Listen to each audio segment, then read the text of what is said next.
ચલો તમે બધા ચા પીને રેડી થઈ ગયા હો, મારા માટે ચાય આવી છે તો હું પણ પી લઉં 2 મિનિટ, પછી આપણે શરૂ કરીએ. બરાબર ને?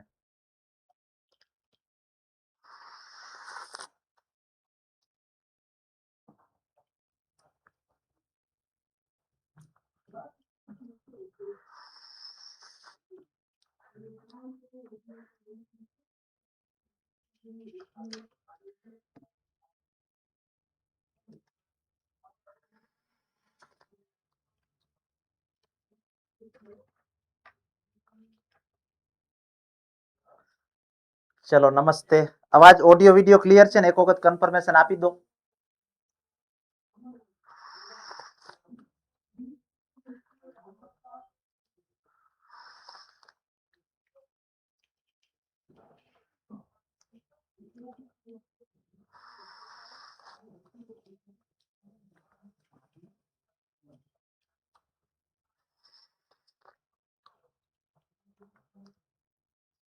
ચલો ઓડિયો વિડિયો ક્લિયર છે ને? એક વખત કન્ફર્મેશન આપી દો.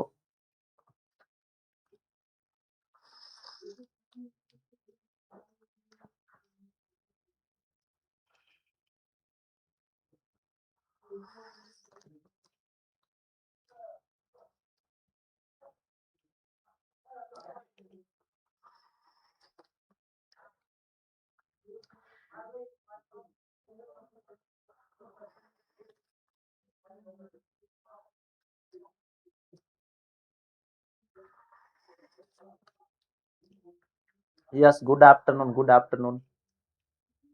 ચલો મારો અવાજ ક્લિયર આવે છે ને? એક વખત કન્ફર્મેશન આપી દો.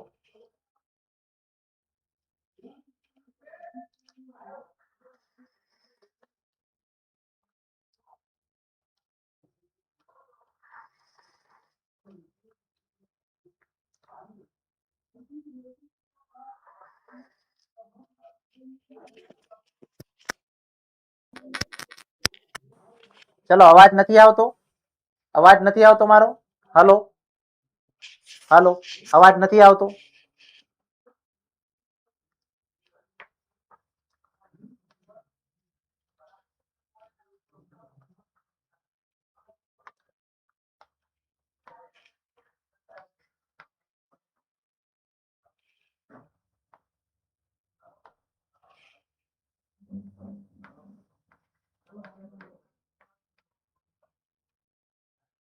Okay okay okay.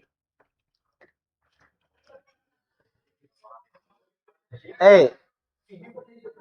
અવાજ નથી આવતો. અવાજ નથી આવતો. ચાલુ અવાજ આવતો નથી.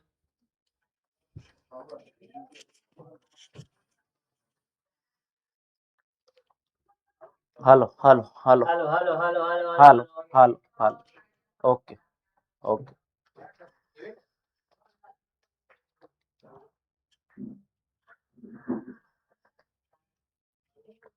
ચલો હવે ઓકે છે ને? Okay okay okay. ચલો બધા ચા પીને રેડી થઈ ગયા? ચા પી લીધી બધાએ? જો મારી હાથમાં ચા છે.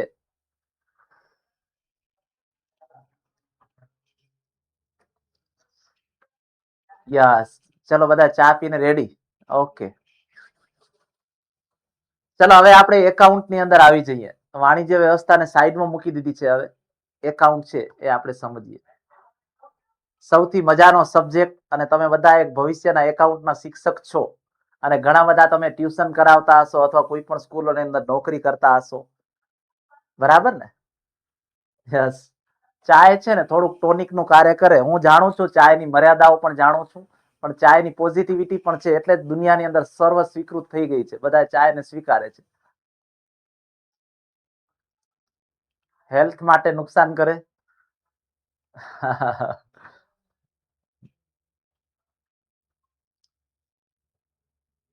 તમે બધા એકાઉન્ટ સાથે આમ ફેમિલિયર હશો, અને આપણે 11મા ધોરણનું એકાઉન્ટ છે. ઘણા બધા એવા હશે કે ઘણા સમયથી એકાઉન્ટ છૂટી ગયું હોય, પણ તમે થોડુંક, મારે તમારા ઉપર શું કાર્ય કરવાનું છે? ખાલી છે ને ડસ્ટ સાફ કરવાની. કદાચ ભૂલી ગયા, તમને બધાને બધી વસ્તુ આવડતી જ હોય. ખાલી આપણે છે ને ટ્રેક ઉપર લઈ આવવાનું કાર્ય કરવાનું છે. બરાબર? તમને ગઈકાલે આકાશ સરે આ ટોપિક સમજાવ્યો હતો ને? ગઈકાલે આકાશ સરે તમને સમજાવ્યો હતો ને? પ્રી સ્કૂલમાં જોબ કરો છો? Okay okay okay. Yes. Good evening, good evening, good evening. ચલો, તમે ગઈકાલે એમના વિશે કેટલું જાણ્યું હતું, તો આજે છે ને આપણે પેલા શબ્દો છે એ ખાસ જોઈ લઈ. બસ એ જ વસ્તુ છે બેઝિક. હા, બેઝિક થી જ હું સમજાવીશ. તમારામાંથી ઘણા બધા એવા જ છે, મને ખબર છે. એકાઉન્ટ છે ને બધાને, હા, એકાઉન્ટ છે ને બધાને આવડતું હોય, પણ છે ને આપણે ઘણા સમયથી છૂટી ગયું હોય ને, તો છે ને એ આપણે એક વખત રિમાઇન્ડ થઈ જાય એટલે તરત ફાવી જાય, પાછું આવડી જશે. તમે જરા ચિંતા ના કરો, હું બેઝિક થી જ સમજાવીશ તમને. હું તમને બેઝિક થી જ સમજાવીશ. તમને નથી આવડતું એકાઉન્ટ, એવી જ રીતે સમજાવીશ. ચિંતા ના કરો. કઈ વાંધો નહીં, હું તમને આખું ચેપ્ટર સમજાવીશ. તમને તમારા માટે, એટલા માટે તો ચેપ્ટર આખું લાવ્યો છું. તમે એવી ચિંતા ના કરો કે સર, આકાશ સર, અમે ગઈકાલે લેક્ચર ભણ્યા નહોતા અને આવું ને એવું. કઈ આર્ગ્યુ ના આપો. હું જસ્ટ તમને પૂછું છું, ગઈકાલે તમને આકાશ સરે આ સમજાવ્યું હતું ને? હું તમને આખું ચેપ્ટર ફરીથી સમજાવીશ, ચિંતા ના કરો. Yes yes. તમને આપણે શરૂઆત જ કરવાની છે, સમજવાનું જ છે. હું તમને સમજાવી દઈશ, ચિંતા ના કરો. આ ટોપિક ની અંદર છે ને, એકાઉન્ટ ની અંદર જે જે શબ્દ વપરાય છે ને, એ હિસાબ, જે એકાઉન્ટના પારિભાષિક શબ્દો છે, યસ, એ શબ્દો અને હિસાબી પદ્ધતિ શું છે એના વિશે આપણે જાણવાનું છે, સમજવાનું છે. આપણે પ્રેક્ટિકલી સબ્જેક્ટ છે, કાલથી જ આપણે ઉધાર જમાના નિયમોની ચર્ચા કરવા માંડી જશું. બરાબર? આજે આપણે ખાલી હિસાબી પદ્ધતિ છે એ જાણી લઈએ. યસ. નહીં, આજે તમને મજા આવશે. જો તમને એકાઉન્ટના લેક્ચરમાં પણ મજા આવી જશે. ભલે કાલે તમને મજા નહીં આવી હોય તો ચિંતા ના કરો, આજે તમને મજા આવી જશે. કાંઈ ચિંતા ના કરો. હિસાબી પદ્ધતિ શું છે, એકાઉન્ટ ની અંદર કયા કયા શબ્દો જે યુઝ થાય છે, આપણે આવતીકાલથી ઉધાર જમાના નિયમો બોલવા લાગી જશું. આવે તો ઉધાર ને, જાય તો જમા ને, લેનાર ખાતે ઉધાર ને, આપનાર ખાતે જમા ને, ઉપજ કે ખર્ચ હો તો ઉધાર, ખર્ચ કે નુકસાન હો તો ઉધાર કરો ને, ઉપજ કે લાભ હો તો જમા કરો ને. આવતીકાલથી આપણે રટણ ચાલુ. યસ. આવતીકાલથી એ રટણ આપણું ચાલુ થઈ જશે. 2 દિવસની અંદર તમે એકાઉન્ટ બધા ગણતરી કરતા થઈ જશો. ચિંતા ના કરો. બરાબર? આ તો અત્યારે આપણે પ્રિલિમ્સના પર્સપેક્ટિવથી ચલાવીએ છીએ. બેઝિક વસ્તુ બધી જાણતા જશું, જોતા જશું. પછી પ્રેક્ટિકલી એ જ ચેપ્ટર હું ફરી પાછા તમને 1 મહિનો તમારી પ્રિલિમ્સ પૂરી થઈ જશે ને, ફરી પાછા તમને પ્રેક્ટિકલી બધા દાખલા ગણાવીશ. અત્યારે તમને દાખલાને ગણવાનો સમય હોય ને, તો વિડીયો તમારા જે મૂકેલા છે એમાં મારા વિડીયો જોજો, તમને બધાને આવડી જશે. વિડીયો જોઈને તમને ના આવડે ને, કોઈને તૈયારી કરતા હો ને, તમે વિડીયો જોજો, ના આવડે ને, તો હું તમને મારા કોન્ટેક્ટ નંબર આપી દઉં છું. મારો કોન્ટેક્ટ કરજો. બરાબર ને? મારો કોન્ટેક્ટ કરજો. 8511945017 છે ને, એ મારો નંબર છે. બરાબર? આ નંબર ઉપર તમે કોન્ટેક્ટ કરજો, મેસેજ કરી દેવાનો. જ્યારે મને સમય હશે ત્યારે હું તમને જવાબ આપીશ, રિપ્લાય આપીશ.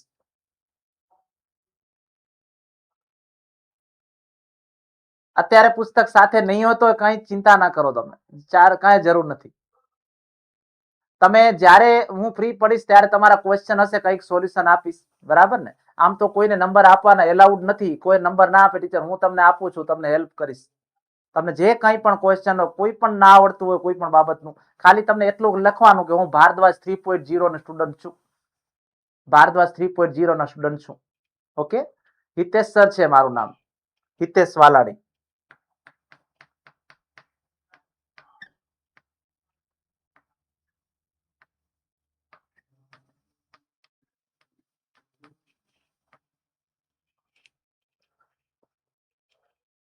યસ. અને કદાચ ભાષાથી ઘણાને એવું લાગતું હશે તો મારું વતન છે ને કચ્છ છે. બેઝિક કચ્છ નહીં દેખા તો કુછ નહીં દેખા. જોયું છે ને કચ્છ બધાએ? કચ્છ છે ને મારું વતન છે. યસ. અને બેઝિકલી તમને થોડુંક નોલેજ આપું તો હું 20 વર્ષ થયા છે ને આ ટીચિંગ ફિલ્ડની અંદર છું. બરાબર? અને મેં 13 વર્ષ છે ને, 13 વર્ષ છે ને સ્કૂલમાં એઝ અ પ્રિન્સિપાલ સ્કૂલમાં કામ કરેલું છે. અને 5 વર્ષ છે સીબીએસઈ સ્કૂલની અંદર છે ને એકાઉન્ટ ભણાવેલું છે. સીબીએસઈ સ્કૂલની અંદર. એટલે 17 વર્ષ સુધી છે મેં સ્કૂલની અંદર છે ને ભણાવેલું છે. એમકોમ એમએડ છે ને મારું ક્વોલિફિકેશન છે. મારા પોતાને ગ્રુપની અંદર છે ને અમે કચ્છની અંદર સ્કૂલ ચલાવતા હતા. હવે મારા બાળકોના એજ્યુકેશન માટે છે ને હું ગાંધીનગર આવેલો છું અને જ્ઞાન લાઈવ ની અંદર છે ને જોબ કરું છું. અને તમને બધાને ભણાવવાનો છે ને મોકો મળ્યો છે મને, એટલે મજા આવે છે. તમને બધાને શિક્ષક બનાવીશ. ઘણા બધા વિદ્યાર્થીઓ, અનેક વિદ્યાર્થીઓ છે ને મારા ચાર્ટર્ડ એકાઉન્ટન્ટ છે. મુન્દ્રાથી છો, બહુ સરસ. યસ. એટલે તમને કોઈ પણ વિષયની અંદર અંશ માત્ર પણ આનો ડાઉટ નહીં આવે. હું છેલ્લા 20 વર્ષ થયા છે ને આ એકાઉન્ટ ભણાવું છું. બસ આ મારો પરિચય. ચલો હવે આપણે શરૂ કરીએ ભણવાનું. રાહુલ, બરાબર, શરૂ કરીએ. યસ. ચલો વેરી ગુડ. તમારો બધાનું ઇન્ટ્રોડક્શન હું એક દિવસ લઈ લઈશ. બધાનું ઇન્ટ્રોડક્શન લઈ લઈશ. તમે બધા ક્યાંથી છો, બરાબર. અત્યારે આપણે ભણવાનું ચાલુ કરીએ. આપણે પારિભાષિક શબ્દો છે એ જાણીએ. સૌથી પહેલા છે ને આપણે એકાઉન્ટ ની અંદર છે ને પારિભાષિક શબ્દો છે એ જાણશું. હિસાબી પદ્ધતિની અંદર તમને ગઈકાલે ઇતિહાસ વિશે થોડું મેં જાણ્યું હતું કે આપણે પહેલાના સમયની અંદર છે જ્યારે નાણાં નહોતા, જ્યારે નાણાંનું અસ્તિત્વ નહોતું, ત્યારે આપણે સાટા પદ્ધતિનો ઉપયોગ થતો. નાણું છે એક વિનિમયના માધ્યમ તરીકે આપણે ઉપયોગ કરીએ છીએ, બરાબર છે. નાણાકીય અર્થવ્યવસ્થા દરેક દેશની અત્યારે અર્થવ્યવસ્થા છે, નાણાકીય અર્થવ્યવસ્થા છે. દરેક દેશનું પોતાનું ચલણ હોય છે, બરાબર.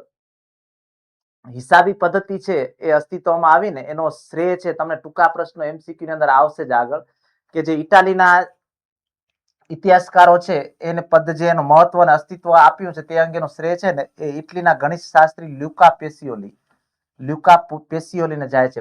હિસાબી પદ્ધતિના અસ્તિત્વ અને મહત્વનો શ્રેય છે એ ઇટાલીના ગણિત શાસ્ત્રી લ્યુકા પેસિયોલીને જાય છે, બરાબર. નાણું છે આપણે સાટા પદ્ધતિની ઘણી બધી મર્યાદાઓ છે ને ગઈકાલે તમને આકાશ સરે સાટા પદ્ધતિ વિશે ચર્ચા કરેલી છે, મને ખ્યાલ છે કે સાટા પદ્ધતિની અંદર છે ને નાણું ન હોય, આપણે એક વસ્તુના બદલામાં બીજી વસ્તુ છે એ એક્સચેન્જ કરી તો સાટા પદ્ધતિ કહેવાય. ત્યારે હિસાબો રાખવાની કે જરૂર ન પડે. જ્યાં નાણાકીય અર્થવ્યવસ્થા હોય ત્યાં હિસાબો રાખવાની જરૂર પડે, ત્યાં હિસાબી પદ્ધતિની જરૂરિયાત આવે. તો હિસાબી પદ્ધતિનો વિકાસનો શ્રેય છે એ ઇટાલીના ગણિત શાસ્ત્રી લ્યુકા પેસિયોલીને જાય છે, બરાબર. હિસાબી પદ્ધતિ છે એ વ્યવહારો અને બનાવો જે નાણાકીય લક્ષણ ધરાવતા હોય અને તેને નાણાંના સ્વરૂપે નોંધવાની, વર્ગીકરણ કરવાની અને તેના તારણો કાઢી અને પરિણામોનું અર્થઘટન કરવાની કળા છે. હિસાબી જે નાણાકીય લક્ષણ ધરાવતા હોય તે નાણાં સ્વરૂપે નોંધવાની, વર્ગીકરણ કરવાની તેમજ તેના તારણો કાઢી અને તેનું અર્થઘટન કરવાની કળા છે. જથ્થાત્મક માહિતી એટલે આંકડાકીય માહિતી અને હિસાબી પદ્ધતિને જે હિસાબી પદ્ધતિ છે અને ધંધાકીય ભાષા તરીકે આ જે ટોપિકના છે ને હેડિંગ્સ છે, આપણે શું જોવાનું છે.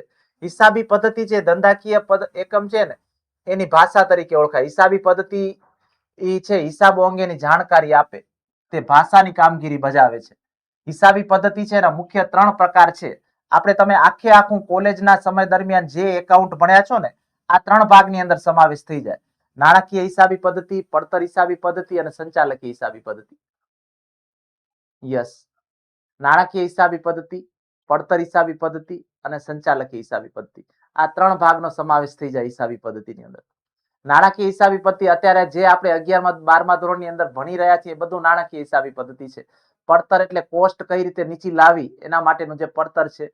અને સંચાલકીય હિસાબી પદ્ધતિ છે ને મેનેજમેન્ટ એકાઉન્ટન્સી છે. એ કોઈ ચોક્કસ ફોર્મ ન હોય પણ આપણે ધંધાની અંદર છે ને પડતર ઘટાડવા માટે કે યોગ્ય આયોજન કરીએ, કે અંદાજપત્રો અલગ અલગ પ્રકારના બનાવીએ, રોકડ અંદાજપત્ર બનાવો, પરિવર્તનશીલ અંદાજપત્ર બનાવો, જુદા જુદા પ્રકારના ખરીદ વેચાણને લગતા અંદાજપત્ર બનાવો, બરાબર. પછી તમે આપણે રોકડ પ્રવાહ પત્રક છે એનો સમાવેશ પણ સંચાલકીય પદ્ધતિની અંદર થાય. પ્રમાણ પડતર પદ્ધતિ છે, સીમાંત પડતર પદ્ધતિ છે, આ બધી પદ્ધતિ છે ને એકાઉન્ટની સંચાલકીય હિસાબી પદ્ધતિની અંદર આવે. નાણાકીય હિસાબી પદ્ધતિની અંદર જે આપણે પત્રકો નાણાકીય સ્ટેટમેન્ટ તૈયાર કરીએ, વાઉચરો ઉપરથી આપણે આમનોંધ લખીએ, આમનોંધ ઉપરથી ખતવણી કરીએ, ખતવણી ઉપરથી કાચું સરવૈયું બનાવી, કાચા સરવૈયા ઉપરથી વાર્ષિક હિસાબો બનાવી, આ બધું નાણાકીય હિસાબી પદ્ધતિના ભાગ કહેવાય. અને પડતર હિસાબી પદ્ધતિ છે ધંધાની અંદર છે ને આપણે વધુ વેચાણ કરીને નફો કમાવો કે વસ્તુની વેચાણ કિંમત વધારે રાખીને નફો કમાવો એના કરતા છે ને પડતર નીચી કઈ રીતે આવી એના માટેના પણ પગલા લેવા જોઈએ. પડતર નીચી લાવો એ પણ તમારો એક પ્રકારનો નફો જ છે. તો એ બધા એના બાબતોનો અભ્યાસ પડતર હિસાબી પદ્ધતિની અંદર આવે. તો હિસાબી પદ્ધતિ છે એના મુખ્ય 3 ભાગ છે. નાણાકીય હિસાબી પદ્ધતિ, પડતર હિસાબી પદ્ધતિ અને સંચાલક હિસાબી પદ્ધતિ. આપણે જે ભણવાનું છે અત્યારે નાણાકીય હિસાબી પદ્ધતિ વિશે આપણે ભણવાનું છે. આ કોલેજની અંદર તમે કદાચ ભણ્યા હો તો સેમ 5 અને સેમ 6 ની અંદર છે ને સંચાલકીય હિસાબી પદ્ધતિ આવે છે. 3, 4 ની અંદર છે ને પડતર હિસાબી પદ્ધતિ આવે છે. 1, 2 ની અંદર છે નાણાકીય હિસાબી પદ્ધતિ આવે છે.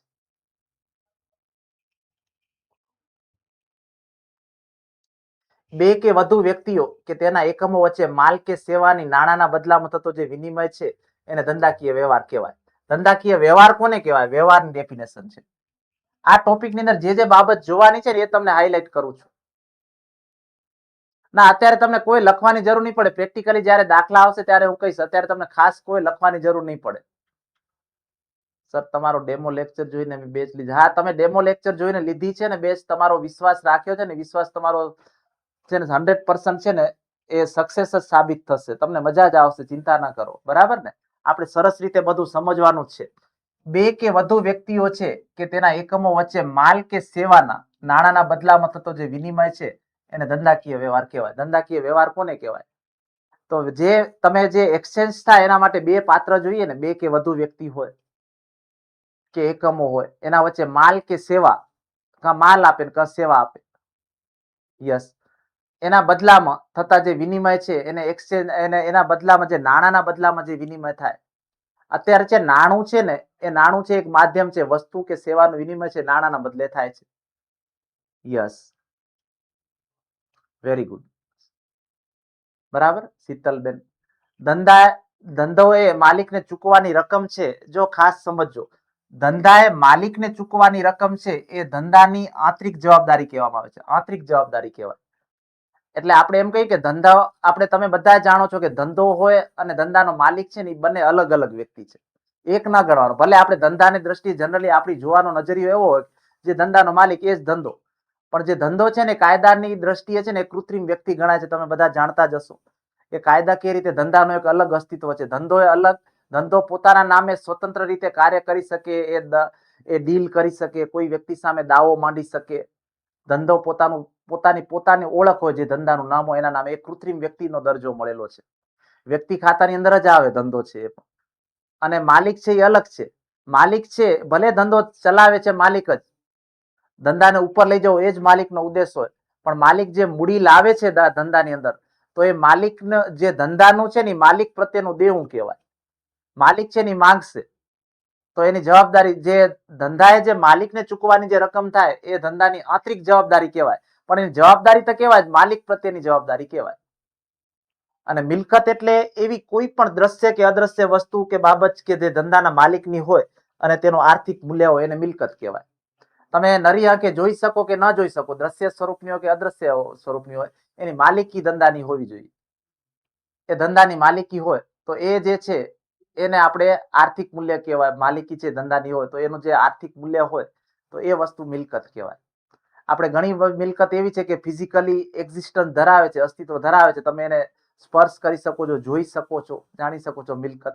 અને ઘણી મિલકત એવી છે કે આપણે નરી આંખે એમને જોઈ શકતા નથી. બરાબર? અદ્રશ્ય મિલકતો છે, પાઘડી છે કે પેટર્ન છે કે કોપીરાઇટ છે કે આ બધી છે એ અદ્રશ્ય મિલકતો છે, પણ એનો પણ મિલકત તરીકે ગણાય છે. જે ધંધાની માલિકીની હોય અને કંઈક એનું મૂલ્ય હોય તો એ મિલકત તરીકે એને સ્થાન મળે છે. તો એ મિલકત તરીકે એને સ્થાન મળે. કોઈ પણ વસ્તુ તૈયાર કરવા માટે અથવા તો સેવા પૂરી પાડવા માટે જે પણ ખર્ચા થાય તેનો સરવાળો થાય એને પડતર કહેવાય. ઘસારો છે એક બિન રોકડ પ્રકારનો ખર્ચ છે. વસ્તુ તૈયાર કરવા માટે અથવા તો સેવા પૂરી પાડવા માટે જે ખર્ચા થાય એનો સરવાળો થાય એને પડતર કહેવાય. અને ઘસારો છે એક બિન રોકડ પ્રકારનો ખર્ચ છે. ગાલખાત છે એ ધંધાનો ખર્ચ નથી, પરંતુ એક પ્રકારનું નુકસાન છે. ખાસ ધ્યાન રાખજો, ધંધાનો ખર્ચ નથી, એ નિશ્ચિત નુકસાન છે. ઘસારો છે એ બિન રોકડ ખર્ચ છે. ઘસારાના પૈસા આપણે કોઈને ચૂકવવા નથી પડતા, છતાંય આપણે નફા નુકસાન ખાતાને ઉધાર બાજુ ખર્ચ તરીકે લખીએ છીએ ઘસારો. કારણ કે ઘસારો છે એ મિલકત ઉપર છે ને, મિલકતને આપણે જે કિંમત છે મૂલ્યનો ઘટાડો કરીએ છીએ ને એ ઘટાડો છે. ઘસારાની જોગવાઈ શા માટે કરવામાં આવતી હોય કે જ્યારે મિલકતનું ઉપજ મૂલ્ય 0 થઈ જાય ને, તમે ઘસારાની ગણતરી ન કરો, 1 લાખ રૂપિયાની મિલકત હોય અને તમે જ્યારે ઘસારો મિલકતનું ઉપજ મૂલ્ય બિલકુલ 0 થઈ જાય તો એ વર્ષે તમને લાખ રૂપિયા મિલકત વસાવવા માટે કાઢવા પડે, તો એ તમારું નફા નુકસાન ખાતું છે ને બેલેન્સ ના બતાવે. પછી 1 વર્ષ નફો ને જ્યારે યંત્ર ખરીદ્યું ત્યારે મોટા પ્રમાણની અંદર એને આપણે ખર્ચ થઈ ગયો. તો ઘસારાની જોગવાઈ કરતા હો તમે, દર વર્ષે 10,000 રૂપિયા કાઢતા જાઓ ને 10 વર્ષનું એનું આયુષ્ય હોય તો 10 વર્ષના અંતે જ્યારે યંત્ર છે એ વપરાશ યોગ્ય ન રહે ત્યારે તમારી પાસે એટલી ઘસારાની જોગવાઈ થઈ ગઈ છે કે તમે નવું યંત્ર ખરીદી શકો. ઘસારાના રૂપિયા કોઈને આપવા પડતા નથી, એ ધંધાની અંદર જ રહે તમે ઘસારાની જોગવાઈ કરો તો. બરાબર ને? તો એ ઘસારો છે એ એક બિન રોકડ પ્રકારનો ખર્ચ છે. મળી જશે રાગીની બેન 2-3 દિવસની અંદર. બરાબર. ગાલખાત છે ધંધાનો ખર્ચ નથી પરંતુ નુકસાન છે. યસ, રવિવારે પણ લેક્ચર હશે. રવિવારે પણ હશે. હવે હિસાબી પદ્ધતિ તૈયાર કરવા માટે છે ને 3 જુદા જુદા આધારો છે. વેપારી ધોરણે, રોકડના ધોરણે અને મિશ્ર ધોરણે. આપણે વેપારી ધોરણે, રોકડના ધોરણે, મિશ્ર ધોરણે શું છે આપણે લાસ્ટમાં સમજશું. 3 મુખ્ય ધોરણો છે. પછી હિસાબો તૈયાર કરવાના તબક્કા છે. આપણે હિસાબો કઈ રીતે તૈયાર થાય, હમણાં જ મેં તમને નાણાકીય હિસાબી પદ્ધતિ વિશે સમજાવ્યું કે સૌથી પહેલા છે ને આપણે વાઉચરો હોય, પછી આપણે વ્યવહારને ઓળખીએ, કઈ વ્યવહારની અંદર લખવો, ઉધાર છે કે રોકડ વ્યવહાર છે એ ઓળખવાનો. પછી આમનોંધ કે પેટાનોંધની પસંદગી કરવાની. આમનોંધ એની લખવાની કે પેટાનોંધ લખવાની. તમે જાણો છો ને પેટાનોંધના કેટલા પ્રકાર છે. આમનોંધ શા માટે લખવામાં આવે કે ધંધાની અંદર છે ને પેટાનોંધનો ઉપયોગ શા માટે કરવામાં આવે કે ધંધાની અંદર ઘણા બધા પ્રકારના વ્યવહાર હોય, તમને કોઈ પણ વ્યવહાર સરળતાથી મળી જાય ને તો એની સ્પેસિફિક નોંધ કરવામાં આવે, એ એની પેટાનોંધ. તો પેટાનોંધો, પછી આપણે ખતવણી કરીએ, પછી કાચું સરવૈયું કરીએ, પછી વાર્ષિક હિસાબો તૈયાર કરીએ. આ હિસાબો તૈયાર કરવાના અલગ અલગ તબક્કાઓ છે. વાઉચરો, વ્યવહારોની ઓળખ, આમનોંધ કે પેટાનોંધ, ખાતા વહી, કાચું સરવૈયું અને વાર્ષિક હિસાબો. આ પ્રોસેસની અંદર તમે ડાયરેક્ટ પેલું પાકું સરવૈયું ન થાય. બરાબર. ડાયરેક્ટ તમે ખાતા વહી ન બનાવી શકો. પેલા વાઉચરો જ આવે, પછી વ્યવહાર તમે ઓળખો, ઉધાર છે, રોકડ છે, આર્થિક છે, બિનઆર્થિક કેવો વ્યવહાર છે ઓળખો. પછી એની આમનોંધ લખો અથવા તો પેટાનોંધની અંદર લખો. આમનોંધનું કાર્ય તમે બોજ ઘટાડો એના માટે પેટાનોંધ તૈયાર કરવામાં આવે. પેટાનોંધ છે ને અલગ અલગ 9 પ્રકારની પેટાનોંધો ધંધાની અંદર લખી શકાય. કઈ 9 પેટાનોંધો આવે, પેટાનોંધ વિશે આપણે આખું સ્પેસિફિક ચેપ્ટર પણ ભણવાનું છે. 4 છે ને એ માલ ખરીદીને લગતી પેટાનોંધો હોય. તમે માલ ખરીદો, ખરીદ ખાતું, ખરીદ પરત નોંધ કરો, પછી વેચાણ નોંધ કરો અને વેચાણ પરત નોંધ કરો. 4 માલના ખરીદીની થઈ. 2 રોકડ ખાતાને લગતી પેટાનોંધ થાય. એક પેટા રોકડ મેળ અને એક રોકડ મેળ. 2 રોકડ મેળને લગતી પેટાનોંધ હોય અને 2 છે ને હુંડીને લગતી પેટાનોંધ હોય. એક દેવી હુંડીની નોંધ અને એક લેણી હુંડીની નોંધ. 2 હુંડીની પેટાનોંધ થઈ અને એક આ બધી 8 પેટાનોંધની અંદર જે વ્યવહાર નથી નોંધાતા ને એ વ્યવહાર જ્યાં તમે નોંધો ને એને તમે ખાસ આમનોંધ કહેવાય. 9મી પેટાનોંધ એટલે ખાસ આમનોંધ. તો આ 9 પેટાનોંધો હોય અલગ અલગ પ્રકારની ધંધાની અંદર. જે આપણે પેટાનોંધની અંદર લખવો એ પેટાનોંધની અંદર જે વ્યવહાર આવે છે એ પેટાનોંધની અંદર લખવાના. તમે પેટાનોંધ ધંધાની અંદર ન રાખો તો પણ ચાલે. તમે બધા વ્યવહાર આમનોંધની અંદર પણ નોંધ કરી શકાય. પણ આમનોંધનો ભાર ઘટાડવા માટે પેટાનોંધ છે તમને કોઈ પણ વ્યવહાર, ઘણા બધા વ્યવહાર થતા હોય ને ઝડપથી વ્યવહાર મળી જાય તો એના માટે છે ને પેટાનોંધો તૈયાર રાખવામાં આવે. બરાબર. તો આ અલગ અલગ પ્રકારની 9 પેટાનોંધ હોય. 4 માલની પેટાનોંધ, 2 રોકડ અંગેની પેટાનોંધ, 2 હુંડીની પેટાનોંધ અને એક છે એ ખાસ આમનોંધ. બરાબર. એ વિશિષ્ટ આમનોંધ એ જ ખાસ આમનોંધ. જે અન્ય કોઈ પણ પેટાનોંધની અંદર વ્યવહાર નથી નોંધાતા ને એ જ્યાં નોંધવામાં આવે એને ખાસ આમનોંધ કહેવાય. આ ખાસ આમનોંધની વ્યાખ્યા. બધા રિજેક્ટ કરી દે છેલ્લી, બાકી આપણે છે ને અહીંયા આવી જાઓ. એમને વિશે એને છે ને ખાસ આમનોંધ કહેવાય. તો આ તબક્કાની અંદર આપણે હિસાબો તૈયાર કરો. આ બધા ચેપ્ટર જ છે, આપણે શીખવાના જ છે. બધા ચેપ્ટર જ છે. આ બધા ચેપ્ટર 1 બાય 1 શીખવાના છે. આમનોંધ શું છે, પેટાનોંધ શું છે, ખાતા વહી શું છે, કાચું સરવૈયું શું છે, વાર્ષિક હિસાબો શું છે, બધું શીખવાનું છે. રોજ એક ચેપ્ટર આપણે શીખવાનું છે. ઓકે. હવે એકાઉન્ટની અંદર જે પારિભાષિક શબ્દો બનાય છે ને એ શબ્દો આપણે જોઈએ. દરેક ફિલ્ડ હોય એના અલગ અલગ શબ્દ હોય. તમે બધા જાણો છો. ડોક્ટરી લાઈનની અંદર જવું તો આપણે મેડિસિનને લગતા વર્ડ્સ હોય. બરાબર. કાયદાની અંદર જવું હોય, આપણે વકીલ બનવું હોય તો એના કાયદાને લગતા જે વર્ડ્સ હોય કે કલમો હોય એ યાદ રાખવી પડે. ખેલાડી બનતા હોય તો ખેલાડીને જે ટર્મ્સ વપરાતા હોય એ શબ્દો યુઝ થતા હોય. તમે બધા જાણો છો કે આપણે LBW ને વિકેટ ને કેચ ને આવા બધા શબ્દ છે એ રમત ગમત ને એના માટે શબ્દ વપરાતા હોય. આપણે એકાઉન્ટ ફિલ્ડ છે તો એકાઉન્ટ માટે જે શબ્દો છે એ શબ્દો વપરાતા હોય. તો દરેક ફિલ્ડ હોય એના પ્રમાણે એના પારિભાષિક શબ્દો હોય. તો એ શબ્દોની ઓળખ મેળવવી છે એ ખૂબ જ જરૂરી હોય. બરાબર. યસ. એ શબ્દોની જે ઓળખ છે એ ખૂબ જ જરૂરી છે. તો એ શબ્દોની આપણે ઓળખ છે એ ઓળખ જાણશું અને સમજશું. શિક્ષણ છે એ જુદા જુદા ક્ષેત્રોમાં મેળવવામાં આવે છે. શિક્ષણ છે જુદા જુદા ક્ષેત્રોમાં આપવામાં આવે છે. કોઈક એન્જિનિયર બને છે, કોઈક ડોક્ટર બને છે, કોઈ કલાકાર બને છે, કોઈ ખેલાડી બને છે. તો દરેક પોતાની પસંદગી મુજબનું શિક્ષણ લે છે. શિક્ષણની દરેક શાખા છે પોતાની પરિભાષા હોય છે. એટલે પોતાને અનુરૂપ શબ્દ ભંડોળ હોય જે પણ ફિલ્ડ હોય એનું. નાના બાળકો હોય તો નાના બાળકો પાસે એના જેવું શબ્દ ભંડોળ, એનું શબ્દ ભંડોળ આપણા કરતા અલગ થઈ જશે. દરેક લોકોનું પોતપોતાનું શબ્દ ભંડોળ, જે હું ફિલ્ડ હોય એના પ્રમાણે શબ્દ ભંડોળ હોય. તો હિસાબી પદ્ધતિ છે તો એને અનુરૂપ એમનું શબ્દ ભંડોળ હશે. દરેક ક્ષેત્રને પોતાના વિશિષ્ટ શબ્દનો ઉપયોગ કરવામાં આવે છે અને આ શબ્દ જે તે ક્ષેત્રની જે તે બાબતો અંગેની ખાસ સમજૂતીને અર્થ આપે છે. જે તે શબ્દ કે શબ્દોનો તે જ અર્થ લેવામાં આવે છે કે જે બીજા અર્થઘટનનો કોઈ અવકાશ ન રહે એવા પ્રોપર શબ્દ છે દરેકની અંદર હોય છે. હિસાબી પદ્ધતિ છે તો હિસાબી પદ્ધતિની અંદર આપણે વાઉચર કે ખાતા કે મૂડી કે ઉપાડ કે આ બધા શબ્દ છે યુઝ કરીએ છીએ. હિસાબી પદ્ધતિના શબ્દો છે. તો અલગ અલગ જે ફિલ્ડો એના પ્રમાણે દરેકના પોતપોતાના શબ્દો હોય. હવે મૂડી છે એ કોને કહેવાય? મૂડી એટલે આપણા ઘરે મમરાનો ડબ્બો ભરેલો છે, મમરાનો ડબ્બો ના થાય. તમે બધા જાણો છો મૂડી એટલે શું થાય? તો ધંધાનો માલિક છે એ ધંધાનો માલિક ધંધો શરૂ કરવા માટે જે કંઈ પણ પોતાનું અંગત ભંડોળ ધંધાની અંદર લાવે ને એ મૂડી કહેવાય. ધંધાની અંદર જે કંઈ પણ રોકાણ કરે એને મૂડી કહેવાય. રોકાણ એટલે ધંધામાં રોકડ સ્વરૂપે કે અન્ય કોઈ મિલકત સ્વરૂપે પણ હોય એવું જરૂર નથી કે માલિક રોકડા રૂપિયા લાવે તો જ મૂડી કહેવાય. માલિક પોતાનું સ્કૂટર ધંધામાં લાવે તો પણ મૂડી કહેવાય. માલિક પોતાની રોકડ રૂપિયા હશે એ બેંકમાં લાવે તો પણ મૂડી કહેવાય. માલિક પોતાની એફડી હોય બેંકમાં પડેલી સિલક હોય એ લાવે તો પણ મૂડી કહેવાય. માલિક પોતાના ઘરેથી ફર્નિચર લાવે તો પણ મૂડી કહેવાય. એવી કોઈ પણ રકમ જે ધંધાનો માલિક ધંધાની અંદર લાવે એને મૂડી કહેવાય. અને મૂડી છે ને એની હંમેશા જમા બાકી હોય. મૂડી છે ધંધાનો માલિક આવે મૂડીની જમા બાકી હોય હંમેશા. બરાબર? તો મૂડી છે એની અંદર તમામ જે વસ્તુઓનો પણ સમાવેશ થાય. ટૂંકમાં માલિક તરફથી. યસ, મૂડી વિશે લાસ્ટ વખતે એક્ઝામની અંદર પૂછાયેલું હતું. મૂડી કોને કહેવાય? તો મૂડી છે ધંધાનો માલિક છે ને એ ધંધાની અંદર જે કંઈ પણ વસ્તુ લાવે છે ને ધંધાની અંદર એ મૂડી કહેવાય. માલિક લાવે તો. સેમ એનો ઓપોઝિટ વર્ડ છે ઉપાડ. ધંધાનો માલિક ધંધામાંથી લઈ જાય તો ઉપાડ, લાવે ત્યારે મૂડી. એ પોતાનો અંગત વસ્તુ હોય અને ધંધાને આપે તો મૂડી. ધંધાની વસ્તુ હોય પોતાના અંગત વપરાશ માટે લઈ જાય તો ઉપાડ, લઈ જાય તો ઉપાડ.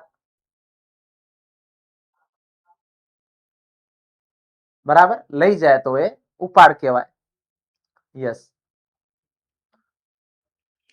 રોકાણ એટલે ધંધામાં રોકડ સ્વરૂપે કે અન્ય સ્વરૂપે મિલકતોના મિલકત સ્વરૂપમાં કરવામાં આવે છે. મૂડી છે તમામ વસ્તુઓનો સમાવેશ કરવામાં આવે છે જે માલિક દ્વારા આપવામાં આવેલ હોય તેને નાણાંનું મૂલ્ય છે આંકી શકાય એવી તમામ વસ્તુઓ કે જે માલિક તરફથી આપવામાં આવે ધંધાને તેને છે ને મૂડી કહેવાય. જેનું નાણાકીય મૂલ્ય હોય તેને મૂડી કહેવાય. વર્ષાબેન શું કહો છો તમે? દાખલા તરીકે માલિક 10,000 રૂપિયા રોકડા લાવે, 6,000 રૂપિયાનું ફર્નિચર લાવે, 8,000 રૂપિયાનો માલ લાવે અને ધંધો શરૂ કરે તો મૂડી કહેવાય. અહીં માલિકની મૂડી છે 24,000 રૂપિયા ગણાશે. માલિક દ્વારા આપવામાં આવેલ દરેક વસ્તુ છે જેનું નાણાકીય મૂલ્ય ધરાવે છે ને તેનો ઉપયોગ ધંધા માટે થવાનો છે ને તો તે માલિક દ્વારા જે ધંધો શરૂ કરવા માટે તેમજ ધંધાના વિસ્તરણ માટે જે મૂડી આપવામાં આવે છે અને ધંધાના સ્વરૂપને આધારે છે મૂડીને ઓળખવામાં આવે છે. લાંબા ગાળા માટે કે ટૂંકા ગાળા માટે કે.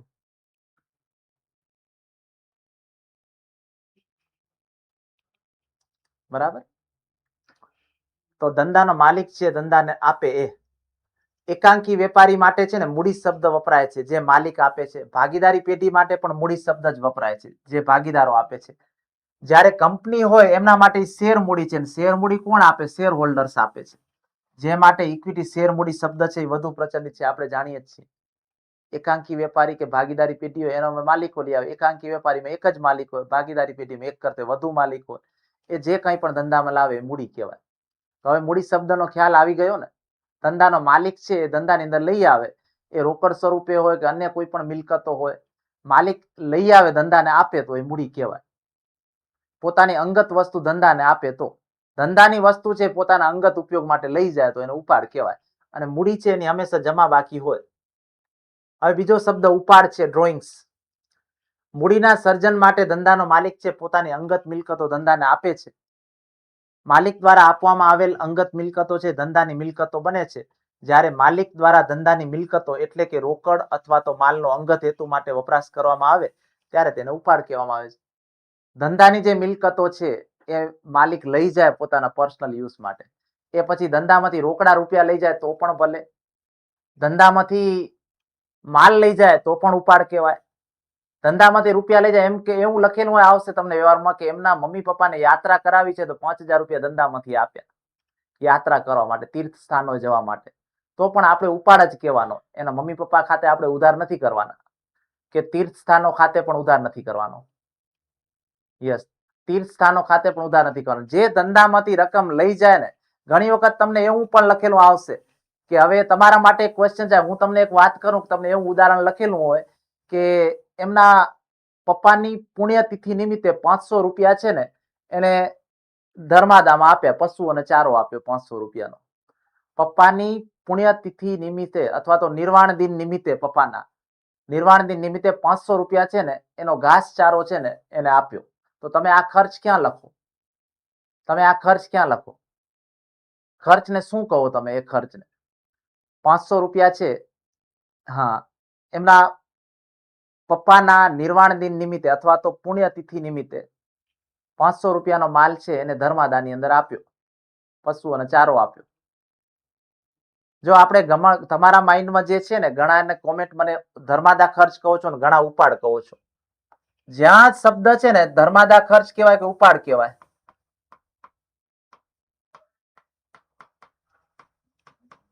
એ છે ને ઉપાડ જ કહેવાશે. શા માટે? કે જ્યાં એનો અંગત શબ્દ લાગી જાય ને, જ્યાં અંગત શબ્દ લાગી જાય ને, એના પપ્પા કોણ છે, એનો બ્લડ રિલેશન છે, એનો પુત્ર હોય કે દીકરી હોય કે જે બ્લડ રિલેશન છે, એમાં કંઈ પણ એ ખર્ચ કરે ને તો એ ધર્માદા ન કહેવાય. એના તમને લખેલું છે કે એના પપ્પાની પુણ્યતિથિ, તો પપ્પા છે ને એના અંગત બ્લડ રિલેશન ની અંદર આવી જાય છે તો એ ઉપાડ કહેવાશે, ઉપાડ ખાતે ઉધાર કહેવાશે. ને જો તમને પપ્પા ન લખ્યો હોત ને ખાલી એમ લખ્યો હોત કે 500 રૂપિયાનો માલ છે એ જે પશુઓને ચારો આપ્યો, તો તમે ધર્માદા ખર્ચ લખત. પણ પપ્પાની પુણ્યતિથિ શબ્દ આવ્યો એટલે ઉપાડ થઈ ગયો. તો ટૂંકમાં તમને ઉપાડ શબ્દ ખ્યાલ આવી ગયો ને. જ્યાં એની અંગત વસ્તુ હોય ને એના અંગત ઉપયોગ માટે, મેં તમને કીધું કે રોકડા રૂપિયા ધંધામાંથી લઈ જાય તો પણ ઉપાડ કહેવાય, માલ લઈ જાય તો પણ ઉપાડ કહેવાય, પપ્પાને તીર્થ સ્થાનો યાત્રા કરવા માટે મોકલ્યા, રૂપિયા આપ્યા, અથવા પુત્રની ટ્યુશન ફીના રૂપિયા આપ્યા, પુત્રને કોલેજ ફીસ ભરી, દીકરીને કોલેજ ફીસ ભરી, આવા કોઈ પણ રૂપિયા ધંધામાંથી જે આપશે એ બધું ઉપાડ કહેવાશે. યસ, ધંધામાંથી બધી વસ્તુ છે એ ઉપાડ કહેવાય આપે તો. માલિક ધંધાની મિલકતોનો પોતાના અંગત ઉપયોગ માટે જો ઉપયોગ કરે ને ત્યારે ઉપાડ કહેવાય છે. ઉપાડ છે એ મૂડી ઘટાડો સૂચવે છે. જેટલો તમે ઉપાડ કરશો એટલી તમારી મૂડી અંદર ધંધામાં ઘટશે. તમે બધા જાણો છો કે ઉપાડ છે ને વર્ષના અંતે છે ને ઉપાડ ખાતું હોય મૂડી ખાતે લઈ જઈને બંધ થાય. તમે દાખલા તરીકે વર્ષ દરમિયાન છે ને 10,000 રૂપિયાનો ઉપાડ કર્યો છે ને, તો વર્ષના અંતે ઉપાડનું ખાતું છે ને બંધ થાય. અને ઉપાડનું કોઈ પણ ખાતું બંધ ક્યારે થાય? જ્યારે ખાતાની તમે વિરુદ્ધ અસર આપો ને તો બંધ થાય. તમે બધા જાણો છો કે મૂડીની હંમેશા જમા બાકી હોય અને ઉપાડની હંમેશા ઉધાર બાકી જ હોય. ઉપાડ છે એની ઉધાર બાકી જ હોય હંમેશા, અને મૂડીની હંમેશા જમા બાકી છે. હવે હું તમને કહું કે મને ઉપાડ ખાતું વર્ષના અંતે બંધ કરવું હોય તો હું બંધ ત્યારે જ કરી શકું. ઉપાડ ખાતાની ઉધાર બાકી છે, ઉપાડને હું જમા કરું તો ઉપાડ ખાતું બંધ થાય. તો ઉપાડ ખાતું તો જમા થઈ જશે, તો ઉધાર કોના ખાતે કરવાના? તો ઉપાડ ખાતું હંમેશા વર્ષના અંતે બંધ કરીને મૂડી ખાતે લઈ જવાય. તો ઉપાડ ખાતું બંધ કરવાની આમનો છે ને આવી થાય. જનરલી તમે જ્યારે ઉપાડ કરીએ, તમને હું આમનો જ શીખવાડું છું, કારણ કે આમનો તમે ઓલરેડી જાણો છો. એટલે જ્યારે તમે વસ્તુનો ઉપાડ કરો ત્યારે તમે આમનો આવી રીતે લખો કે ઉપાડ ખાતે ઉધાર, ધંધામાંથી જાય ત્યારે આમનો આવી થાય. તે રોકડ ખાતે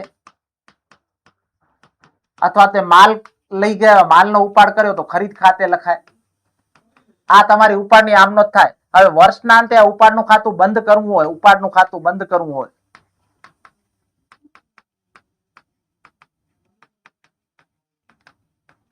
તો તમને આમનો એવી થાય કે જે આમ તે તમને ઉપાડની પૂરેપૂરી રકમ છે ને મૂડી ખાતે ઉધાર થાય, તે ઉપાડ ખાતે જમા થાય. જ્યારે ઉપાડ ખાતે અહીં ઉધાર છે, ઉપાડ ખાતે અહીં ઉપાડ ખાતે જમા થયું એટલે ઉપાડનું ખાતું બંધ થઈ ગયું. તો ઉપાડ છે એ માલિકનું ધંધા પ્રત્યેનું દેવું છે. માલિકનું દેવું છે.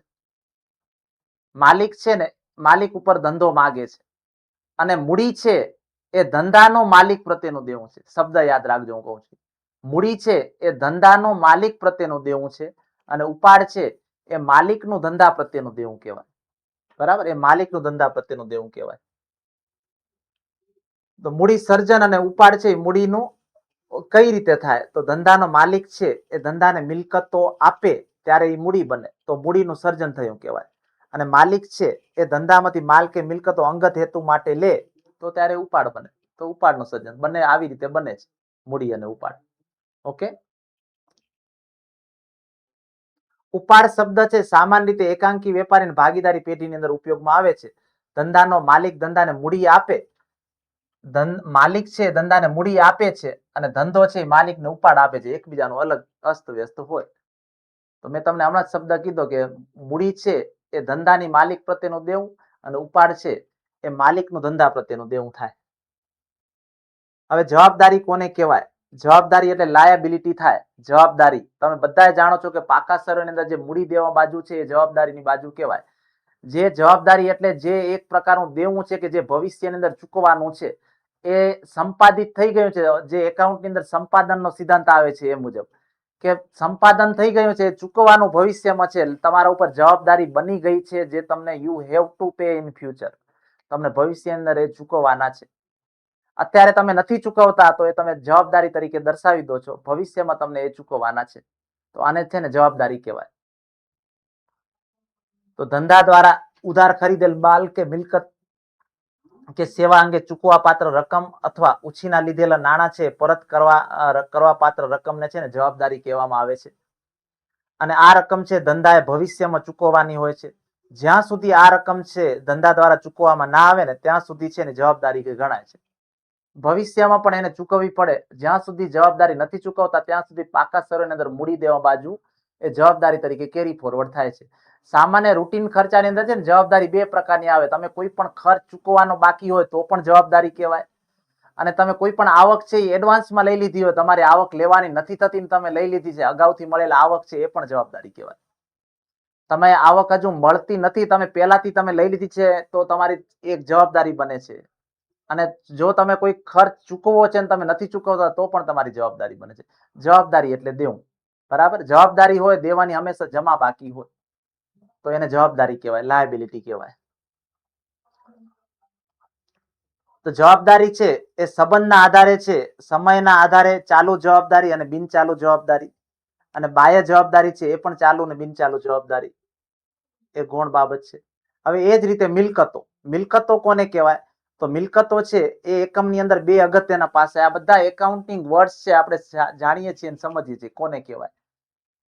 બે અગત્યના પાસા છે. એક જવાબદારી, પાકું સરવૈયું બનાવો છો તો એક બાજુ તમારી મિલકતો હોય ને એક બાજુ જવાબદારી હોય. બાકી તો આપણે આખો એકાઉન્ટ છે એ એકાઉન્ટ આ સિદ્ધાંત ઉપર બનેલું છે, A is equal to C plus L.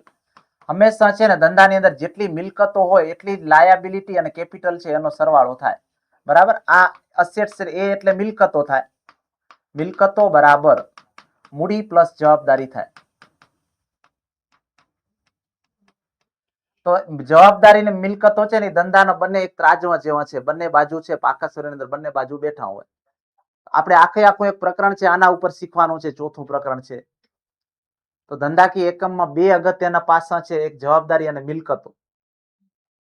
જવાબદારી છે, જવાબદારી અંગે આપણે માહિતી મેળવી છે. હવે આપણે મિલકતો અંગે માહિતી મેળવશું કે ધંધો શરૂ કરતી વખતે જે વિનોદી નામા પદ્ધતિમાં એક તરફ જવાબદારી ઉદ્ભવે છે, સાથે મિલકતો છે એનો જન્મ થાય છે. મેં તમને અહીં લખ્યું ને એ જ A is equal to C plus છે. એક બાજુ છે ને જવાબદારી ઉદ્ભવે, C આ બાજુ આવે તો આ બાજુ A ની અંદર વધારો થાય. કોઈ પણ વિનોદી નામા પદ્ધતિ અંદર ગમે તે વ્યવહાર હોય ને તો આ તમારું છે ને એક તુલા છે, એ હંમેશા બેલેન્સ જ ચાલે. અહીં જે બંને બાજુ છે ને હંમેશા સરવાળો સરખો જ થાય. કોઈ પણ વ્યવહાર બને ધંધાની અંદર આ હંમેશા ત્રાજવું છે ને બેલેન્સ જ પકડે. તો તમારી જો મિલકત વધશે તો સામે જવાબદારી વધશે, જવાબદારી ઘટશે તો સામે મિલકતે ઘટશે. એ હંમેશા બેલેન્સ ચાલી જાય. નહીં તો બંને પ્લસ માઇનસ એક જ બાજુ થાય, એક મિલકત આવે ને એક મિલકત ઘટે, એક મિલકત વધે, તો તમારો આ બેલેન્સ જ રહે, A is equal to C plus L જ રહે. એટલે ધંધો શરૂ કરતી વખતે વિનોદી નામા પદ્ધતિમાં એક તરફ જવાબદારી ઉદ્ભવે છે અને સાથે એક તરફ છે ને મિલકતનો જન્મ થાય છે. મિલકત એટલે એવી કોઈ પણ દ્રશ્ય કે અદ્રશ્ય વસ્તુ કે જે ધંધાની માલિકીની હોય અને તેનું નાણાકીય મૂલ્ય હોય, અને મિલકત કહેવાય. કે તમે નરી આંખે જોઈ શકો એવી કે ન જોઈ શકો પણ એની માલિકી છે એ ધંધાની હોય તો તેવું નાણાકીય મૂલ્ય એટલે મિલકત. અન્ય શબ્દમાં જોઈએ તો મિલકતો એટલે આર્થિક સાધનો જે માલિકે ધારણ કરેલ છે અને તેમાંથી ભવિષ્યના ધંધાના આર્થિક લાભો થાય એની અપેક્ષિત હોય, થવાનો જે અપેક્ષિત હોય એને મિલકત તરીકે ઓળખાય, બરાબર. ભવિષ્યમાં એનાથી કંઈક લાભ થશે એવી આશા અપેક્ષા હોય. તો મિલકતો છે આપણે ત્રણ પ્રકાર હોય, બિનચાલુ મિલકતો, ચાલુ મિલકતો અને અવાસ્તવિક મિલકતો. હવે શબ્દ છે ને બિનચાલુ, પહેલા છે ને આપણે જે ચાલુ મિલકતો અને બિનચાલુ મિલકતોની જગ્યાએ કયા શબ્દો વપરાતા ખ્યાલ છે ને તમને બધાને? કાયમી મિલકતો વપરાતા અને ચાલુ મિલકતો આપણે કહેતા. કાયમી અને ચાલુ. હવે બિનચાલુ મિલકતો એટલે કાયમી મિલકતો થાય. બિનચાલુ મિલકતો એટલે જ કાયમી મિલકતો થાય. એને જ કાયમી મિલકતો કહેવાય. અથવા તો હજુ એક શબ્દ વપરાય એના માટે સ્થિર મિલકતો પણ શબ્દ વપરાય. તો પાકા સર્વેની અંદર હવે જે 2013 નો જે આપણો જે કંપની ધારો છે એના પછી જે શબ્દ છે એ શબ્દ ચેન્જ થઈ ગયા છે. ચાલુ બિનચાલુ મિલકતો કહેવાય છે. કાયમી મિલકતો અને સ્થિર મિલકતોની જગ્યાએ બિનચાલુ મિલકતો કહેવાય છે. અને ચાલુ મિલકતો જે આપણે સામાન્ય રીતે 12 મહિનાના ગાળા માટે હોય, જે ચાલુ મિલકતોની અંદર તમે જાણો છો કે સ્ટોક છે, કે દેવાદારો છે, કે લેણી હુંડી છે, કે ચૂકવવાના જે મળવાની બાકી આવકો હોય તે, કે અગાઉથી ચૂકવી દીધેલા ખર્ચા હોય, એ બધી વસ્તુ છે ચાલુ મિલકતોની અંદર આવે. સ્થિર મિલકતોની અંદર શું આવે? કાયમી મિલકતોની અંદર દ્રશ્ય અને અદ્રશ્ય બે પ્રકારની મિલકતો આવે. જે જમીન, મકાન, યંત્રો વગેરે જેવી સ્થિર મિલકતો આવે. બરાબર, જે દ્રશ્ય સ્વરૂપે હોય છે, ભૌતિક સ્વરૂપે હોય છે, અને આપણે જોઈ શકીએ છીએ, સ્પર્શી શકીએ છીએ.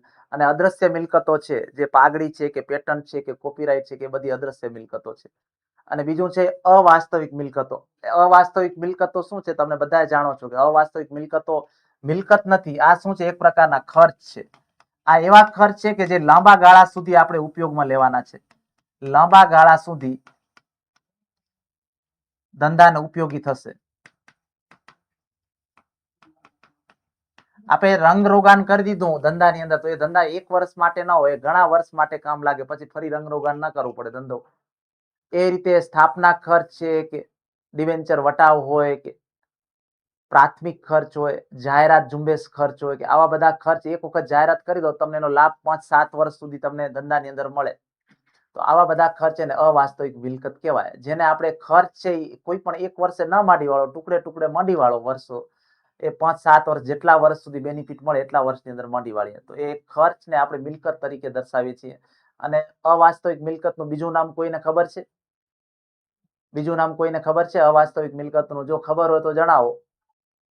અવાસ્તવિક મિલકતોને બીજું શું કહેવાય?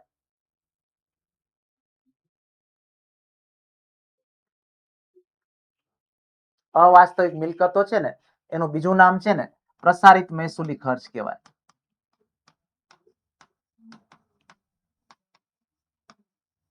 પ્રસારિત મહેસૂલી ખર્ચ કહેવાય. જે એક વખત, હા યસ, પ્રસારિત મહેસૂલી ખર્ચ કહેવાય. એક વખત ખર્ચ કરી નાખી તેને લાંબા ગાળા સુધી ધંધાની અંદર ઉપયોગમાં લઈ શકાય. Very good. એને પ્રસારિત મહેસૂલી કહેવાય ખર્ચ. તો આ મિલકતો 3 પ્રકારની હોય. બિનચાલુ મિલકત, ચાલુ મિલકત અને અવાસ્તવિક મિલકતો. ઓકે. બિનચાલુ મિલકતો કોને કહેવાય? મેં તમને સમજૂતી આપી દીધી છે હવે મિલકતો વિશે, બરાબર. બિનચાલુ મિલકતોની ઓળખ છે સમયના આધારે થાય. બિનચાલુ મિલકતો જવાબદારીઓની જેમ બિનચાલુ મિલકતો પણ 1 થી વધુ વર્ષ માટે ધંધાની અંદર હોય છે. લાંબા ગાળાની મિલકતો કે સ્થિર મિલકતો તરીકે પણ ઓળખાય છે. લાંબા ગાળાની મિલકતો એટલે કાયમી મિલકતો, અથવા તો એને સ્થિર મિલકતો તરીકે પણ ઓળખાય છે બિનચાલુ મિલકતોને. તો બિનચાલુ મિલકતોની અંદર શું શું આવે? તો જમીન, મકાન, પ્લાન્ટ, યંત્રો, ફર્નિચર, ટ્રેડમાર્ક, કોપીરાઇટ, પેટન્ટ, પાઘડી વગેરેનો સમાવેશ થાય છે. બિનચાલુ મિલકતો છે, બરાબર, એ મિલકતોનું આયુષ્ય 1 કરતા વધારે વર્ષ માટે ધંધામાં હોય. બિનચાલુ મિલકતોમાં છે ને આપણે 2 ભાગની અંદર આપણે વેચી શકીએ. દ્રશ્ય મિલકતો અને અદ્રશ્ય મિલકતો. બે તમને મેં સમજાવ્યું.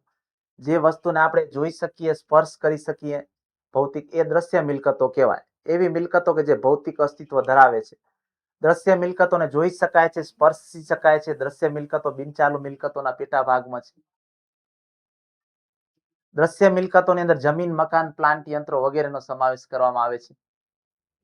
બરાબર. અદ્રશ્ય મિલકતો એટલે એવી છે કે જે મિલકત છે, બરાબર, એનો અસ્તિત્વ પણ ભૌતિક રીતે અસ્તિત્વ નથી ધરાવતી. તેને આપણે જોઈ પણ નથી શકતા. પાઘડી છે, ખાલી સાંભળ્યું છે, પણ કેવી પાઘડી? પાઘડી કે એટલે દાદાની પાઘડી જ દેખાય આપણે. બરાબર. ટ્રેડમાર્ક, કોપીરાઇટ, પેટન્ટ, પાઘડી વગેરે બધા નામ સાંભળ્યા છે, વર્ષો વર્ષથી સાંભળીએ છીએ, પણ એ વસ્તુ આપણે જોઈ નથી. બરાબર. તો આ બધી અદ્રશ્ય મિલકતો છે, એનો સમાવેશ અદ્રશ્ય મિલકતોની અંદર થાય. પછી ચાલુ મિલકતો, જે અદ્રશ્ય, જે કાયમી મિલકતો છે ધંધાની અંદર 1 કરતા વધુ વર્ષ માટે હોય. કાયમી મિલકતો છે. ચાલુ મિલકતોનો સમયગાળો સામાન્ય રીતે 1 વર્ષનો હોય. અથવા તો એનાથી પણ ઓછો.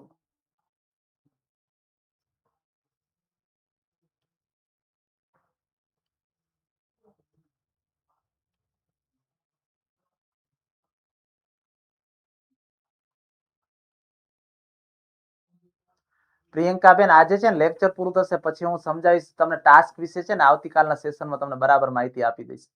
બરાબર? યસ.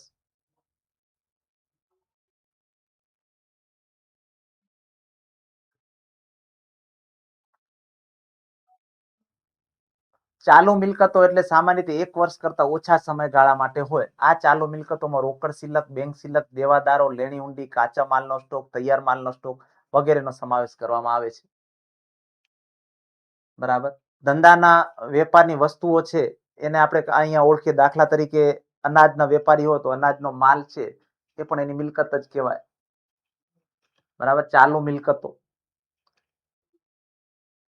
અને પ્રવાહી મિલકતો. પ્રવાહી મિલકતો જે વધારે તરલ હોય, જે મતલબ તરલ શબ્દ ક્યારે વપરાય કે જે which is converted very fast into the cache, જે તરત જ આપણે રોકડમાં રૂપાંતર કરી શકીએ ને એવી જે મિલકતો હોય એ તરલ કહેવાય.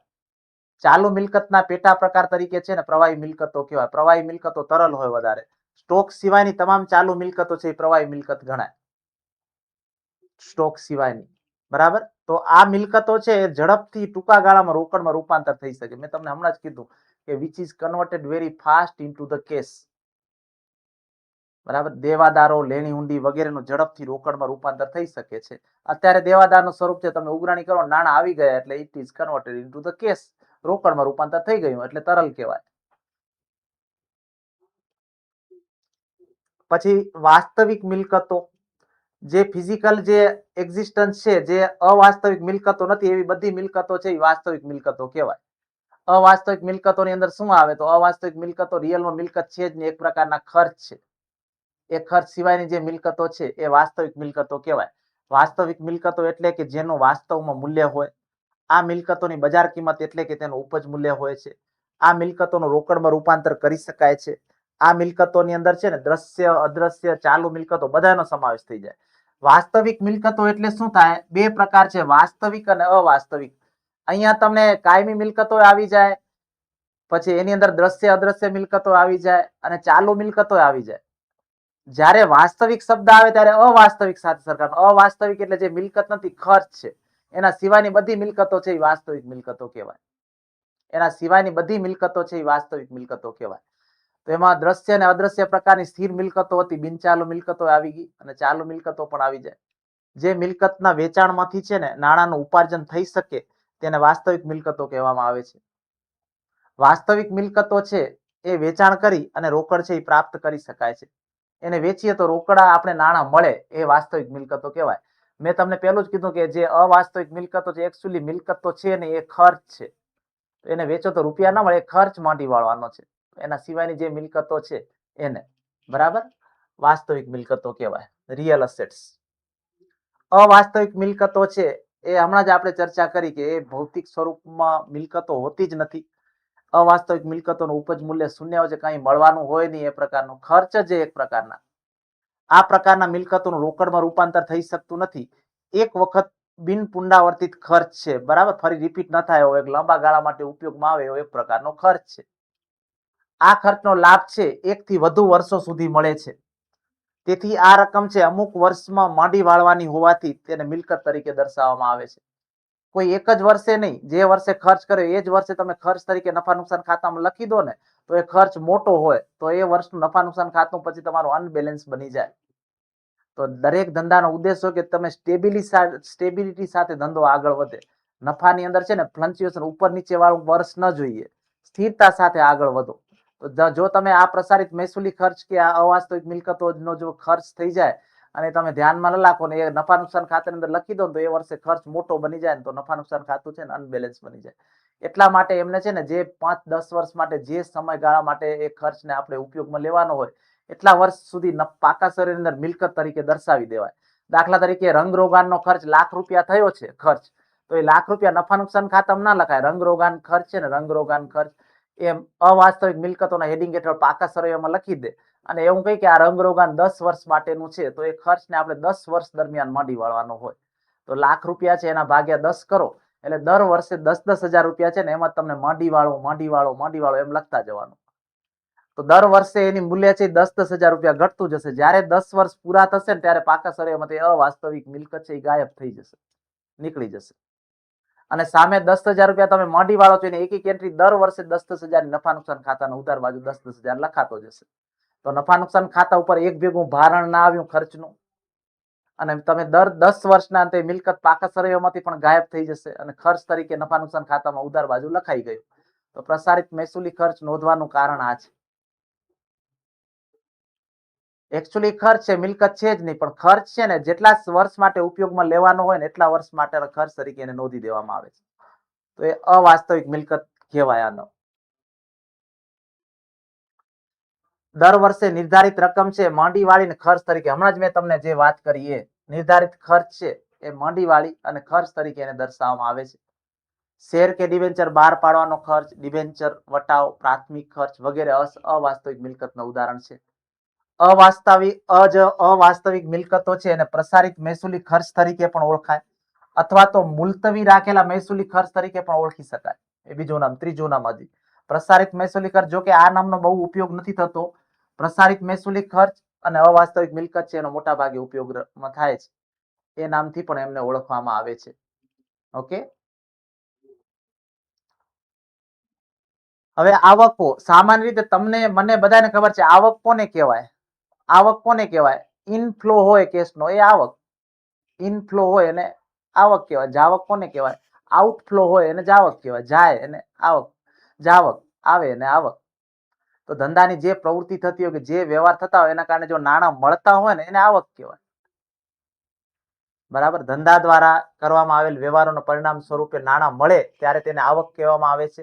અને આ આવકોને તે મંગાવવાના સ્વરૂપના આધારે છે ને વર્ગીકૃત કરવામાં આવે છે. વર્ષ દરમિયાન મળતી આવકો અને વર્ષ દરમિયાન નિયમિત ન મળતી આવકો, બે રીતે.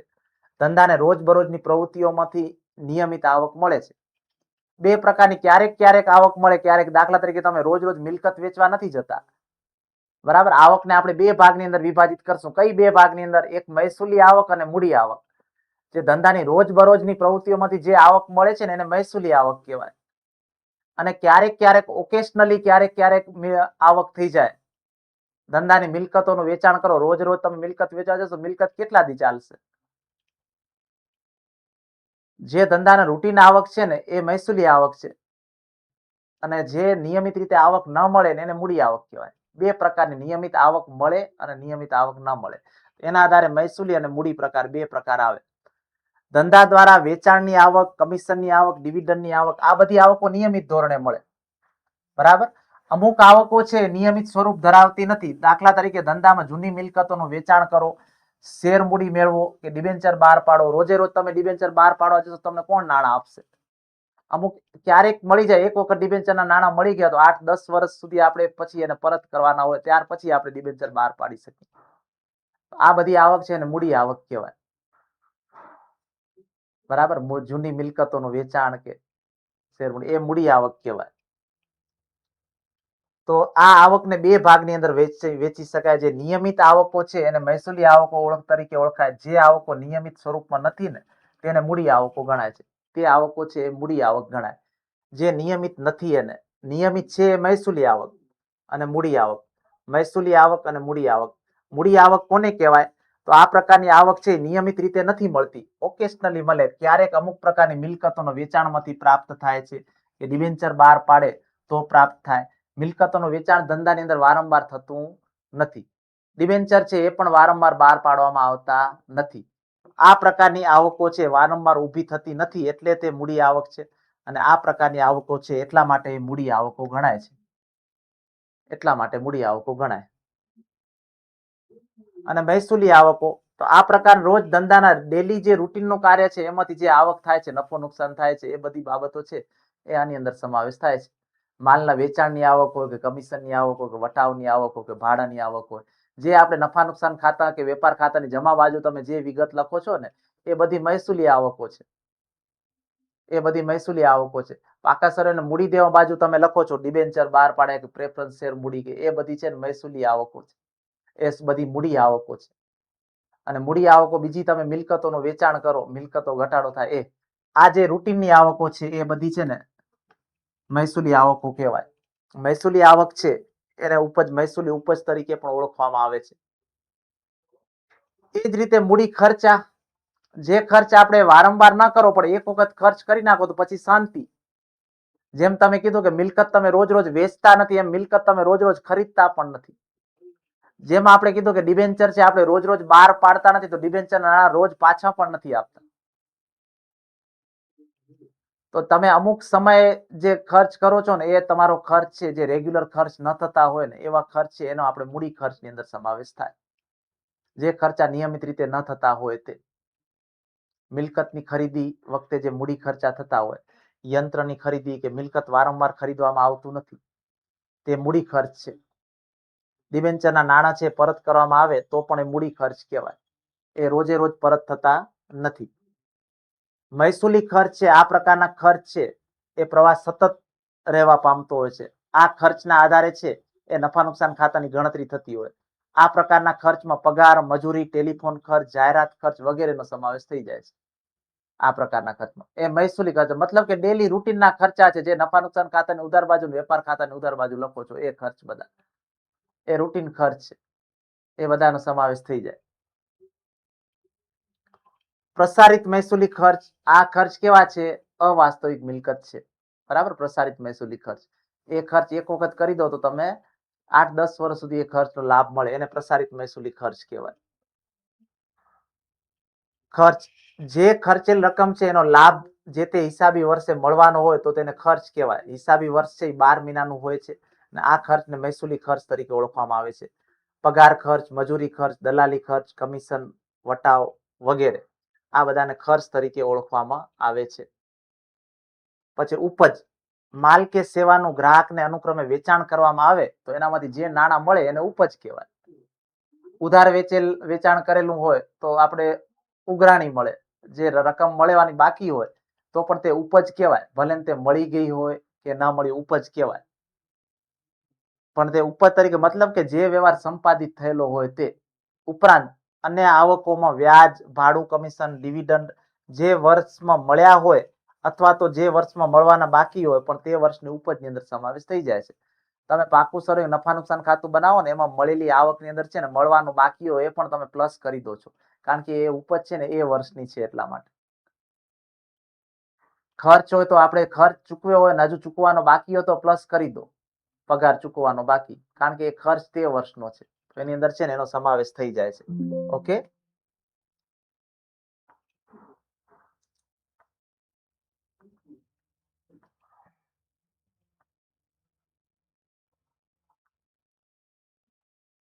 ચલો પછી ખરીદી ને વેચાણ, એ શબ્દ હું તમને હવે ડિસ્ક્રાઇબ નહીં કરું, તમને ખ્યાલ આવશે ને. ખરીદી કોને કહેવાય? જે વસ્તુનો આપણે વેચાણ કરતા એનો જે માલ હોય ને એને આપણે ખરીદી તરીકે ઓળખશું. ખરીદી કોને કહેવાય? કે ઘણી બધી વસ્તુઓ કે સેવાઓ ખરીદવામાં આવતી હોય પણ જે વસ્તુઓ આપણે જેનો ધંધો કરીએ છીએ એનો જે રો મટીરિયલ છે એને આપણે ખરીદી તરીકે ઓળખીએ છીએ.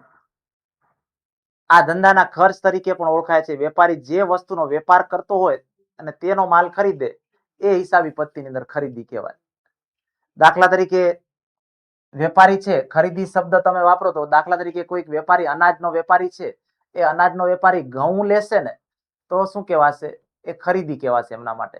જો અનાજનો વેપારી છે એ ખુરશી લાવશે તો શું કહેવાશે? ધંધામાં બેસવા માટે તો એ ખરીદ ખાતે લખશે. આમનોંધની અંદર શું લખશે? ખરીદ ખાતે લખશે. તો ખરીદી કોને કહેવાય? આના ઉપરથી સ્પષ્ટ આપણે સમજી શકીએ છીએ કે જે વસ્તુનો એ વેપાર કરતો હોય ને એનો જે માલ હોય એમના માટે ખરીદી કહેવાય.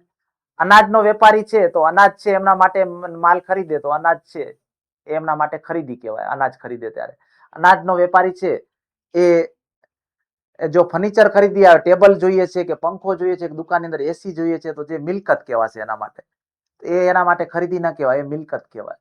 તો જ્યારે મિલકત ખરીદે તો મિલકતનું નામ જ લખાય, આમનો જ લખો ત્યારે. જ્યારે માલ ખરીદે ધંધાનો જે હોય, માલ શબ્દ લાગે ત્યારે ખરીદી શબ્દ આવે. બધા ઇલેક્ટ્રોનિક નો વેપારી હોય એમના માટે જે છે ટીવી કે ફ્રીજ કે છે એમના માટે એ માલ કહેવાશે. બરાબર. અનાજ રસકસનો વેપારી છે એના માટે ટીવી ને ફ્રીજ માલ ન કહેવાય, એના માટે અનાજ છે એ માલ કહેવાય. તો અહીં તમને ડેફિનેશન અંદર એ જ કીધું છે કે જે વેપારી જે વસ્તુનો વેપાર કરતો હોય ને એનો માલ ખરીદે ને એ એમના માટે ખરીદી કહેવાય. ખ્યાલ આવ્યો? ખરીદી. એ જ રીતે જે વસ્તુનું વેચાણ કરે, જેનું ખરીદ વેચાણ કરતો હોય એ માલ છે એને વેચાણ કહેવાશે. અનાજના વેપારી દ્વારા સ્ટેશનરી ખરીદવામાં આવે તો એ સ્ટેશનરી ખર્ચ કહેવાશે. અનાજ ખરીદે તો એના માટે ખરીદી કહેવાય. ખરીદી છે એ રોકડ સ્વરૂપે અને ઉધાર સ્વરૂપે બે જ રૂપે હોય. તમને જાણો છો રોકડ સ્વરૂપે હોય તો વ્યવહાર તરત પૂરો થઈ ગયો ત્યાં રોકડ ખાતે જમા લખીને. પણ જો ઉધાર સ્વરૂપે હોય તો ત્યાંથી શાનો સર્જન થાય? માલ ઉધારમાં ખરીદે ત્યાંથી લેણદારનો સંબંધ ઉદ્ભવે. લેણદારનો સંબંધ ઉદ્ભવે ત્યાંથી આપણા ઉપર માંગવા વાળા, અને માલ વેચશું ત્યારે દેવાદારનો સંબંધ ઉદ્ભવે શાખ ઉપર હોય તો. વેચાણ કોને કહેવાય? તો વેપારી ધંધાની વિવિધ પ્રકારની આવકો મળતી હોય તો આ તમામ આવકો વેચાણ તરીકે ધ્યાનમાં લેવામાં આવતી નથી. વેપારી જે વસ્તુનો વેપાર કરતો હોય તે માલનું વેચાણ કરે તે હિસાબી પદ્ધતિમાં વેચાણ કહેવામાં આવે છે. અનાજના વેપારી છે દ્વારા અનાજ વેચી અને જે આવક ઊભી કરવામાં આવે તેને વેચાણ કહેવાય. અનાજનો વેપારી. મેં તમને એ જ ખરીદીને વેચાણ બંને ઓપોઝિટ ડિરેક્શન છે, વસ્તુ એક જ છે.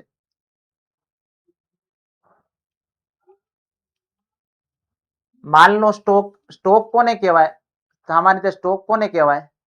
કે જ્યારે વેપારી જે વસ્તુનું ખરીદ વેચાણ કરી ધંધાની અંદર જે માલ રાખે અથવા તો વર્ષના અંતે વપરાયા વગરનો જે માલ બચી રહ્યો એ સ્ટોક કહેવાય.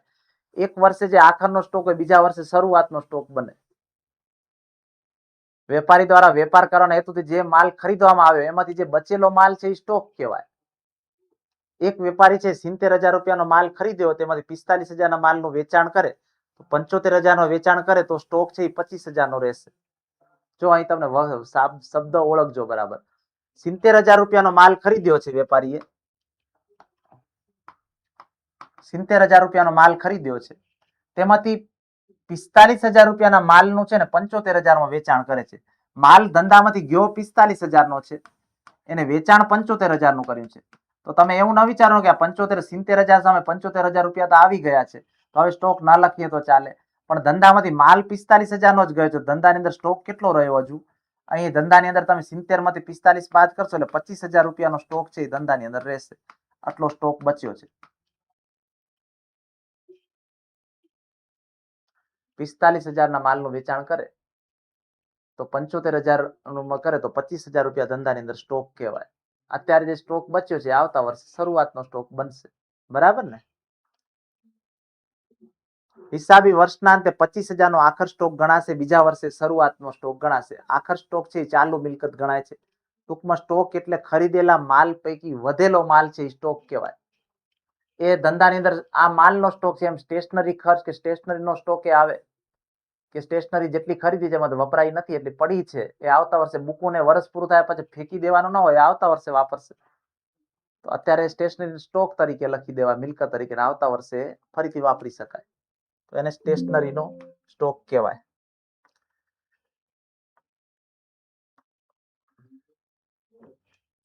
ચલો ત્યાર પછી લેણદારો કોને કહેશું? લેણદારો. દેવાદારો કોને કહેશું? દેવાદારો કોને કહેવાય? જ્યારે માલ આપણે ઉધારમાં વેચીએ ત્યારે રોકડ વ્યવહારની અંદર છે ને દેવાદારનો સંબંધ ના. જ્યારે તમે માલનો ઉધાર વેચાણ કરો ત્યારે દેવાદારનો સંબંધ છે એ ઉદ્ભવે. વેપારી પોતાના ગ્રાહકોને માલ ઉધારમાં વેચે કે શાખ પર વેચે ત્યારે છે ને ગ્રાહકોને દેવાદાર તરીકે ઓળખવામાં આવે છે. ગ્રાહકને જેટલા રૂપિયાના માલનું ઉધાર વેચાણ કરેલ હોય તેટલી જ રકમનો તે ધંધામાં દેવાદાર બને છે. દેવાદારોને ચાલુ મિલકત તરીકે ચાલુ મિલકત ગણવામાં આવે છે દેવાદારોને. બરાબર? ધંધાની ચાલુ મિલકતો. દેવાદારો કોને કહેવાય? જેને માલ ઉધાર વેચ્યો છે ને એ જેટલા નાણાં એને નથી ચૂકવ્યા એ દેવાદાર. દેવાદાર છે પાકા સર્વેમાં આપણે મિલકત ચાલુ મિલકત તરીકે ગણીએ છીએ. લેણી હુંડી કોને કહેવાય? એ દેવાદાર છે. દેવાદાર છે. આપણે દેવાદાર ઉપર પૈસા માંગીએ છીએ ને, હવે લેણી હુંડી છે એ પણ આપણી મિલકત કહેવાય કે આપણે એ રૂપિયા માંગીએ છીએ તો આપણે છે ને એને એક ચિઠ્ઠી લખીને એ ચિઠ્ઠી સ્વીકારે કે હું તમને છે ને પૈસા આટલા તારીખ પછી તમને આપી દઈશ. આપણે બીજા ભાગની અંદર લેણી હુંડી વિશે શીખવાનું જ છે. તો એ નાણાં માટે કમિટમેન્ટ આપે, વચન આપે કે હું તમને 2 મહિના પછી 3 મહિના પછી આપીશ. તો એ દેવાદારની રકમ છે એમાં તેટલી રકમ ઓછી કરી નાખવાની અને એ લેણી હુંડી તરીકે લખી દેવાનું. દેવાદારમાં એટલો ઘટાડો કરી નાખવાનો અને એ જ રકમ લેણી ઊંડી ખાતે લખી નાખવાની. જેટલા દેવાદારો, દાખલા તરીકે 50,000 ના દેવાદારો છે, એમાં આપણે 20,000 ની ઊંડી લખી અને સ્વીકારી, તો એ 50,000 માંથી 20,000 ઓછા કરી નાખો એટલે દેવાદારોની રકમ ત્યાં 30,000 થઈ જશે અને 20,000 છે લેણી ઊંડી બની ગઈ. એ લેણી ઊંડી એટલે એક પ્રકારનું કમિટમેન્ટ થઈ ગયું કે હું તમને 2 મહિના પછી આપીશ, ત્યારે ઊંડીનો પાકવાનો સમય આવે ત્યારે આપણે નાણાં આપી દે, તો ત્યારે એ લેણી ઊંડી છે એ નીકળી જશે મિલકત તરીકે, જ્યારે નાણાં મળી જશે ત્યારે. દેવાદારો છે તો દેવાદારમાંથી જ આપણે રકમ છે આપણે લખી. બે પક્ષકારો હોય, એક હુંડી લખનારો અને એક હુંડી સ્વીકારનારો હોય. હુંડી લખનાર છે ભવિષ્યની નિર્ધારિત તારીખે છે એ રકમ મેળવવાનો અધિકાર લખે. જે હુંડી લખે એ, જે પૈસા લેવા છે એ હુંડી લખશે, તો સામે એવું કમિટમેન્ટ સહી કરીને આપશે કે I will agri to pay this amount after 2 months, તો 2 મહિના પછી હું પૈસા ચૂકવવા માટે સહમત છું, એવું એનું કમિટમેન્ટ આપશે, તો એને લેણી હુંડી કહેવાય. ઓકે, એટલે કે તે લેણું બને છે ને હુંડી સ્વીકારનાર માટે છે ને હુંડી છે એ લેણી હુંડી બને છે. જે લખનાર છે એના માટે એ લેણી હુંડી કહેવાય અને સ્વીકાર છે સામે એક પક્ષકાર છે. આમે દેવાદાર લેણદાર ની અંદર સંબંધ એવો જ હોય ને, એક દેવાદારો તો સામે એક પક્ષ છે એ લેણદાર હોય. એ રીતે એક હુંડી લખે છે, લખનાર માટે લેણી હુંડી છે, તો સામે જે સહી કરીને એગ્રી થાય છે એના માટે એ દેવી હુંડી બને. દેવી હુંડી જેમની પાસે હોય એને પૈસા આપવાના છે એટલે એની જમા બાકી હોય દેવી હુંડી. લેણી હુંડી છે એને પૈસા લેવાના છે એટલે એની ઉધાર બાકી હોય, મિલકત છે એમની. બરાબર. હુંડી લખનારને પૈસા ચૂકવશે તેવી જવાબદારી સ્વીકારે છે અને લેણી હુંડીમાં હુંડી લખનારને પાક્યા તારીખે હુંડીની રકમ છે એ હુંડી લખનારને ચૂકવે છે. સામાન્ય રીતે હુંડી છે લેણી હુંડી દેવાદારોમાંથી ઉદ્ભવે છે અને સગવડી હુંડીઓ પણ વ્યવહારમાં પ્રચલિત છે. આ અંગે વધુ ચર્ચા છે એના માટે આખું આપણું ડિટેલમાં ચેપ્ટર છે એ આપેલું છે, એની અંદર આપણે જોશું. હવે એટલો સામાન્ય શબ્દ છે ઉપજ કોને કહેવાય? ઉપજ એટલે આવક રીધી. ઉપજ એટલે આવક. ઉપજ એટલે આવક. જે અલગ અલગ બધા પ્રકારની આવક થાય ને ઉપજ કહેવાય. તમે ઝીણા ઝીણા એક એક શબ્દ કહેવા જશો ને તો હું આખું ચેપ્ટર ચલાવીશ તો કદી પૂરું નહીં થાય આપણું ટોપિક. આપણે સમય મર્યાદાને ધ્યાનમાં રાખીને ચાલવાનું છે. આટલા સમયની અંદર આપણે બધું કરાવી આપણે સમજી લેવાનું છે. હું તમને એક એક ઝીણી ઝીણી લાઈન શબ્દ છે ને બધું સમજાવવા તૈયાર છું, પણ એ સમજાવવા જઈશ તો આપણો અભ્યાસક્રમ પૂર્ણ નહીં થાય. તમારે વિચારવાનું છે. તમે એમ કરશો, મને કોમેન્ટ કરશો કે આ શબ્દ એક એક શબ્દ તમે સમજાવો ને, હું સમજાવવા એગ્રી છું બધી વસ્તુ, પણ આપણો સમયને ધ્યાનમાં રાખીને જ સમજાવીશ તમને.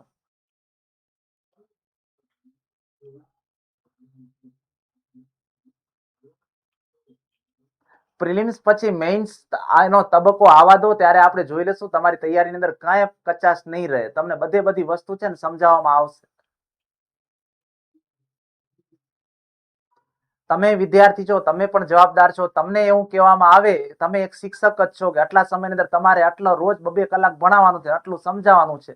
કઈ રીતે સમજાવશો? ખાલી તમે તમારા ઉપર એ ટોપિક લઈ લેજો તો તમને બધું ખ્યાલ આવી જશે. મને તમને એક શબ્દ પણ નહીં બોલવો પડે.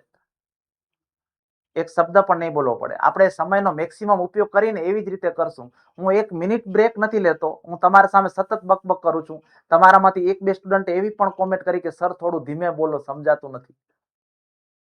મને ધીમે બોલવાની મને મજા આવે. 1 મિનિટ બોલીને પછી ઉભો રહી જાઉં, 1 મિનિટ તમારા વ્યૂ લઉં, વાંચું, મને પણ મજા આવે. પણ મારી પાસે લિમિટેશન છે કે મને સમય સાથે ચાલવું છે.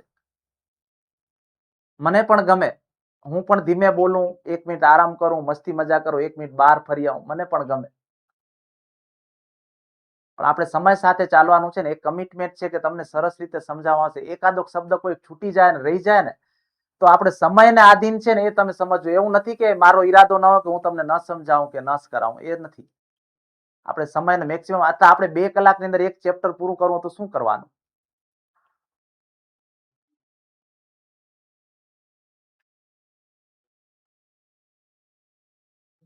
બરાબર. આપણે ચેપ્ટર છે ને જાણવા છે, બધા ચેપ્ટર છે એનો અભ્યાસ કરવાનો છે. તમે થોડું થોડું કરીને રોજ તમારી અહીંયા કોઈ આપણે ટીચરની પરીક્ષા નથી, તમારું ને મારું બંનેનું કમિટમેન્ટ આપણે સાથે હશે ને તો રિઝલ્ટ આવશે.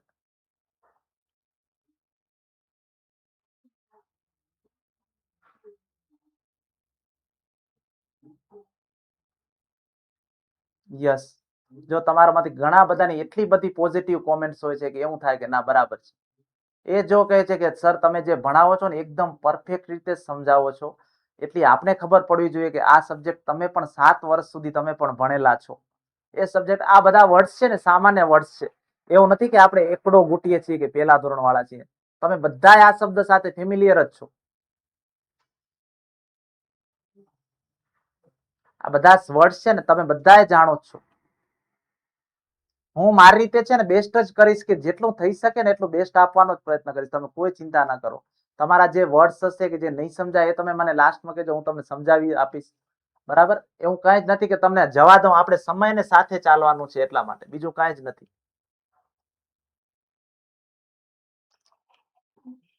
તમે ખાલી એક જ વસ્તુ તમને કહું છું, તમે બે એકાઉન્ટની 11મા ધોરણની પાઠ્યપુસ્તક લઈને બેસજો, બંનેની સાથે રાખી દેજો, એક ઉપર એક રાખજો, અને પછી હું વિચારજો કે આ સરે 20 દિવસની અંદર ચલાવશે. તો સર કેવી રીતે ચલાવશે 20 દિવસ? મને સમયને તો આધીન રાખવો પડશે ને. હું છતાં બધા એમસીક્યુ છે ને હું લઈ લઈશ, કવર કરી લઈશ. એ 20 ચેપ્ટરના બધા એમસીક્યુ લઈ લઈશ. તમને પ્રિલિમ્સની તૈયારી કરાવું છું ને, તમને A to Z એમસીક્યુ કરાવી દઈશ, ગેરંટી સાથે કહું છું. 20 દિવસની અંદર છે ને એ બધું છે ને તમને કમિટમેન્ટ સાથે કહું છું, સમજાવી દઈશ. બધા એમસીક્યુ તમને કરાવી દઈશ, કોઈ ચિંતા ના કરો. યસ, સિલેબસ કમ્પ્લીટ થઈ જાય એ આપણા માટે જરૂરી છે. સિલેબસ કમ્પ્લીટ થઈ જાય ને એ જરૂરી છે. યસ, આપણે સ્પીડમાં થોડા ચાલશું, પણ સિલેબસ પૂરો થશે ને એમાં તમને ફાયદો થશે. હું ધીરે ચાલીશ અને 2-3 ચેપ્ટર પકડી લઈશ ને 20 દિવસ પૂરા કરી લઈશ ને એમાં તમને ફાયદો નહીં થાય. તમને ફાયદો નહીં થાય, એટલું સમજજો.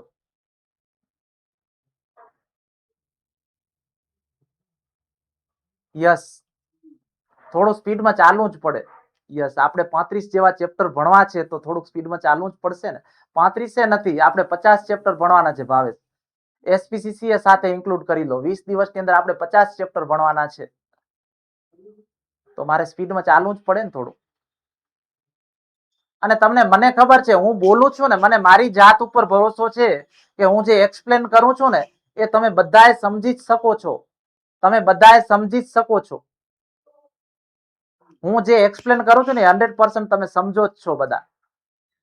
ન સમજાય એવી કઈ વસ્તુ જ નથી. એવી વસ્તુ હશે તો હું તમને ડીપમાં જ સમજાવીશ. નહીં સમજાય એવું હશે તો તમને સમજાશે 100%.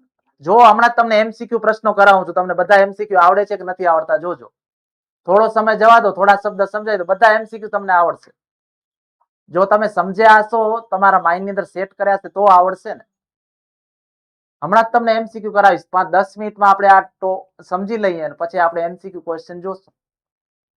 દરરોજ એમસીક્યુ પ્રશ્ન જોવાના છે. બધા ટોપિકના એમસીક્યુ તમને હું કરાવી દઈશ. 22 પ્રકરણના, બીએ ના બધા પ્રકરણના કરાવી દઈશ, એસપીસીસી ના બધા પ્રકરણના કરાવી દઈશ એમસીક્યુ 20 દિવસની અંદર. બધા એમસીક્યુ થઈ જશે 100% રેડી. ગમે તે પ્રશ્ન તમારી સમક્ષ મૂકે તમને આવડશે જ એમસીક્યુ. એનાથી માથે શું જોઈએ તમને? દરેક એમસીક્યુ આપણે એક્સપ્લેન કરીને જોશું, કોઈ ચિંતા ના કરો. બધા એમસીક્યુ મેં બધું મટીરિયલ રેડી કરીને રાખ્યું છે, તમને મને ખાલી પીરસવાનું જ છે.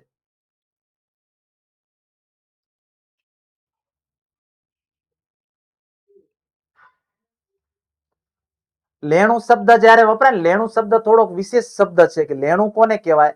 તો લેણાની અંદર છે ને બંને રકમ આવી જાય, દેવાદારો આવી જાય અને લેણી ઊંડી આવી જાય. બંને શબ્દ લેણું કહેવાય. લેણું શબ્દની અંદર છે ને દેવાદારો અને લેણી ઊંડી બંનેનો સમાવેશ થઈ જાય. બંને રકમનો સરવાળો થાય. દેવાદારો અને લેણી ઊંડી બંનેનો સમાવેશ. યસ, તમારે એ કોઈ લખવાના નથી. તમને એમસીક્યુ ની રોજની પીડીએફ આવી જશે. અહીં ધ્યાનથી ભણજો. એમસીક્યુ તમને કોઈ બુકમાં લખવાની જરૂર નથી. રોજ તમને આજે મેં સમજાવ્યું છે ને એ આખી પીડીએફ તમને મોકલી દીધી છે. મોટા પ્રશ્નો પણ મૂકી દીધા છે. એની અંદર તમને મેઇન્સ ની અંદર જે કામ લાગશે ને બધા પ્રશ્ન છે બીએ ના પહેલા પાર્ટના બધા મૂકી દીધા છે. એ તમને બધા મળી જશે. જે આપણે હમણાં 2 કલાક પહેલા ભણ્યા ને જે ચેપ્ટર બીએ નું, એના જેટલા પ્રશ્ન મેં તમને કરાવ્યા, એમસીક્યુ કરાવ્યા ને આપણે સમજ્યા, એના સિવાય આખી પીપીટી છે ને તમને મળી જશે. એની અંદર મેઇન્સ ને રિલેટેડ બધા પ્રશ્નો પણ છે. તમે મેઇન્સ માટે કામ વાંચજો, તમને જ્યારે સમય મળે ત્યારે વાંચજો. બધું તમને મળી જશે. અહીંયા પણ બધા ક્વેશ્ચન છે તમને હું આપી દઈશ. તમને લખવાની કાંઈ જરૂર નથી. તમે શાંતિથી ભણો અને સમજો. આટલું જ કરવાનું છે ખાલી તમારે.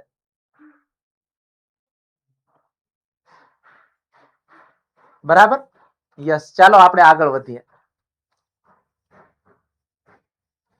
અન્ય લેણામાં છે ને કમિશન મળવાનું બાકી, ભાડું છે મળવાનું બાકી, વ્યાજ મળવાનું બાકી, અગાઉથી ચૂકવેલ ખર્ચ વગેરેની અંદર છે લેણાનો સમાવેશ થઈ જાય. મળવાનું બાકી જે આવક છે અન્ય લેણાની અંદર આવે. આ તમામ પ્રકારના લેણા છે એ ચાલુ મિલકતો ગણાય.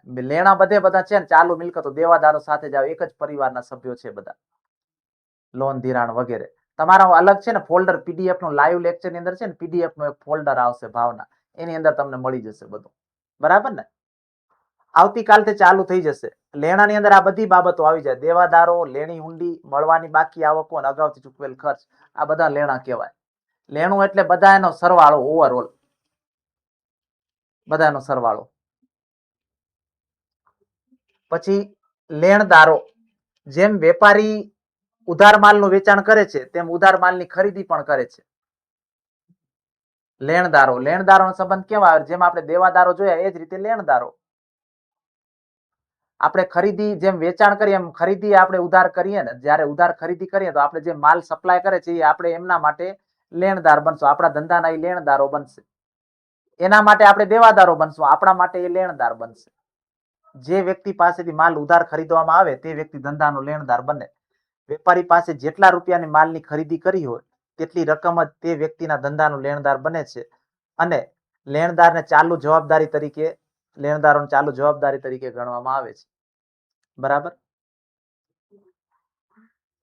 દેવી હુંડી, તો દેવી હુંડી જે લેણદાર છે ને એ હુંડી લખશે, જે આપણામાંથી માંગતો હશે એ હુંડી લખશે, તો એ હુંડી આપણે સ્વીકારવાની. ના, we are ready to pay you after 2 months સહી કરીને આપી દીધી. તો આપણે જે 2 મહિના પછી ચૂકવા માટે એગ્રી થઈ જઈએ, તો જે આપણે સહી કરી છે તો આપણી જવાબદારી બને છે કે આપણે પૈસા ચૂકવવાના છે. તો એ આપણે દેવી હુંડી તરીકે લખશું. જેટલી દેવી હુંડીમાં તમે સહી કરો છો એટલી લેણદારની રકમ ઘટી જશે, લેણદારમાં એટલો ઘટાડો થઈ જશે, એટલા તમે દેવી હુંડી તરીકે અલગ દર્શાવશો. તો બંને એક પ્રકારના દેવા જ છે, લેણદારો અને દેવી હુંડી. દેવી હુંડી છે એ દેવું બને છે, હુંડી સ્વીકારનાર માટે છે ને દેવી હુંડી ગણે. જે સ્વીકારે છે, સહી કરે છે, એમને પૈસા ચૂકવવાના છે, એમના માટે દેવું બને છે. આ લેખિત દસ્તાવેજમાં હુંડી સ્વીકારનારની નિર્ધારિત સમય છે એ રકમ હુંડી લખનારને ચૂકવશે ને તેવી લેખિત જવાબદારી સ્વીકારે છે. કે મેં તમને કીધું કે I am ready to pay you after 2 months, કે હું 2 મહિના પછી તમને નાણાં ચૂકવીશ, હું એગ્રી છું, એ જવાબદારી સ્વીકારે છે. દેવી હુંડીમાં છે એ હુંડી સ્વીકારનાર પાક્યા તારીખે હુંડીમાં લખેલ રકમ હુંડી લખનાર ચૂકવી આપે છે. તે રીતે દેવી હુંડી છે એ લેણદારોમાંથી ઉદ્ભવે છે. મેં તમને કીધું ને, જેટલા લેણદારો હુંડી સ્વીકારશો એટલે લેણદારોની રકમ ઘટી જશે, તો લેણદારોમાંથી એ ઉદ્ભવે છે. દેવું, તો દેવું શબ્દ છે, દેવા શબ્દની અંદર આ બધી બાબતનો સમાવેશ થઈ જાય. કોનો કોનો સમાવેશ થાય? લેણદારોનો સમાવેશ થાય, પછી દેવી હુંડીનો સમાવેશ થાય, ચૂકવાના બાકી ખર્ચ છે એનો સમાવેશ થાય, અને અગાઉથી મળેલા આવકો એનો સમાવેશ થાય. આ બધી બાબતો છે એ દેવાની અંદર આવી જાય. જેમ લેણાની અંદર આપણે શું કીધું હતું? લેણાની અંદર શું આવે? તો લેણાની અંદર દેવાદારો આવે, લેણી હુંડી આવે, મળવાની બાકી આવકો આવે, અને અગાઉથી ચૂકવેલ ખર્ચ આવે. એ બધા છે ને લેણાની અંદર આવે. દેવાની અંદર શું આવશે? તો દેવાની અંદર લેણદારો આવશે, દેવી હુંડી આવશે, ચૂકવાના બાકી ખર્ચ આવશે, અને અગાઉથી મળેલ આવક આવશે. આ બધી બાબતો છે એ આપણે દેવાની અંદર સમાવેશ થાય. કઈ કઈ બાબતોનો સમાવેશ થાય? તો દેવાની અંદર છે લેણદારો, દેવી હુંડી, ચૂકવાના બાકી ખર્ચા અને અગાઉથી મળેલા આવકો છે, એમનો સમાવેશ છે દેવાની અંદર થશે. બરાબર? આ બધા શબ્દો છે એ દેવાની અંદર આવશે.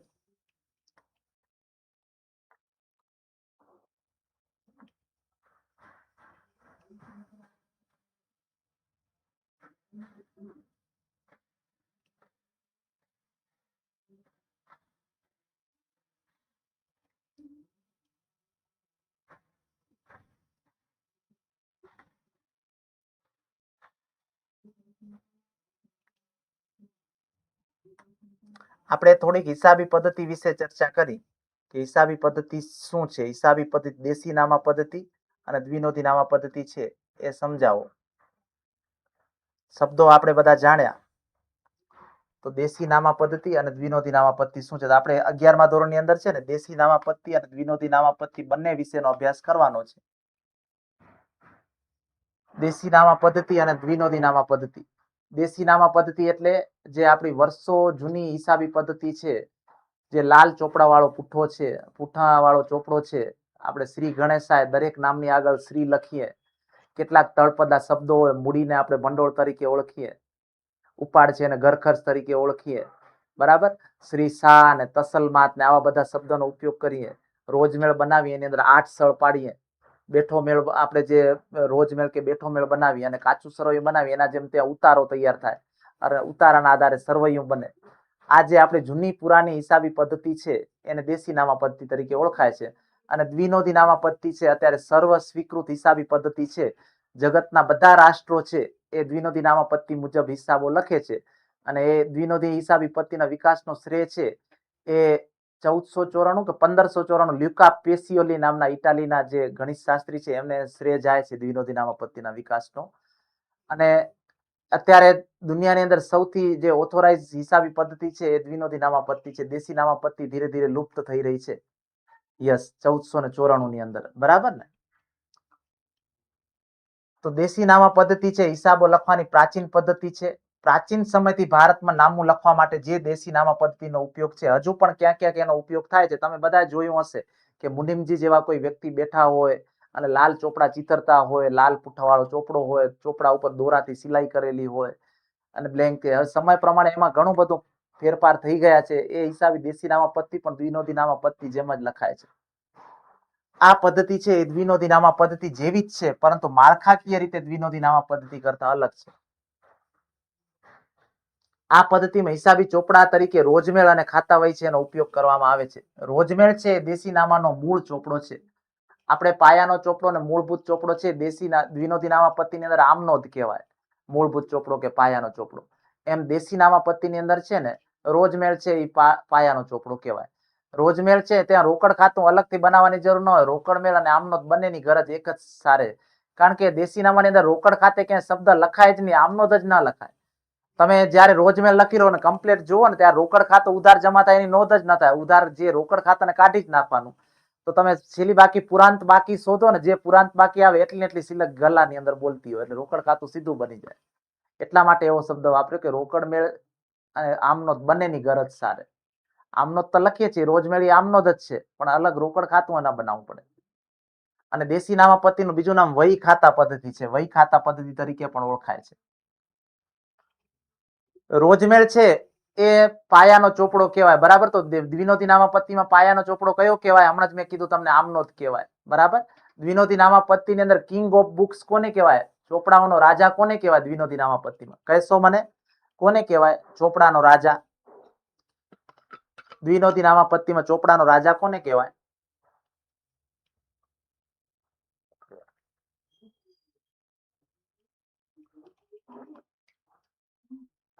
આમનો જ છે ને એ પાયાનો અને મૂળભૂત ચોપડો છે. ચોપડાઓનો રાજા છે ને એ ખાતાવહી કહેવાય. યસ, કિંગ ઓફ બુક્સ છે ને એ ખાતાવહી કહેવાય.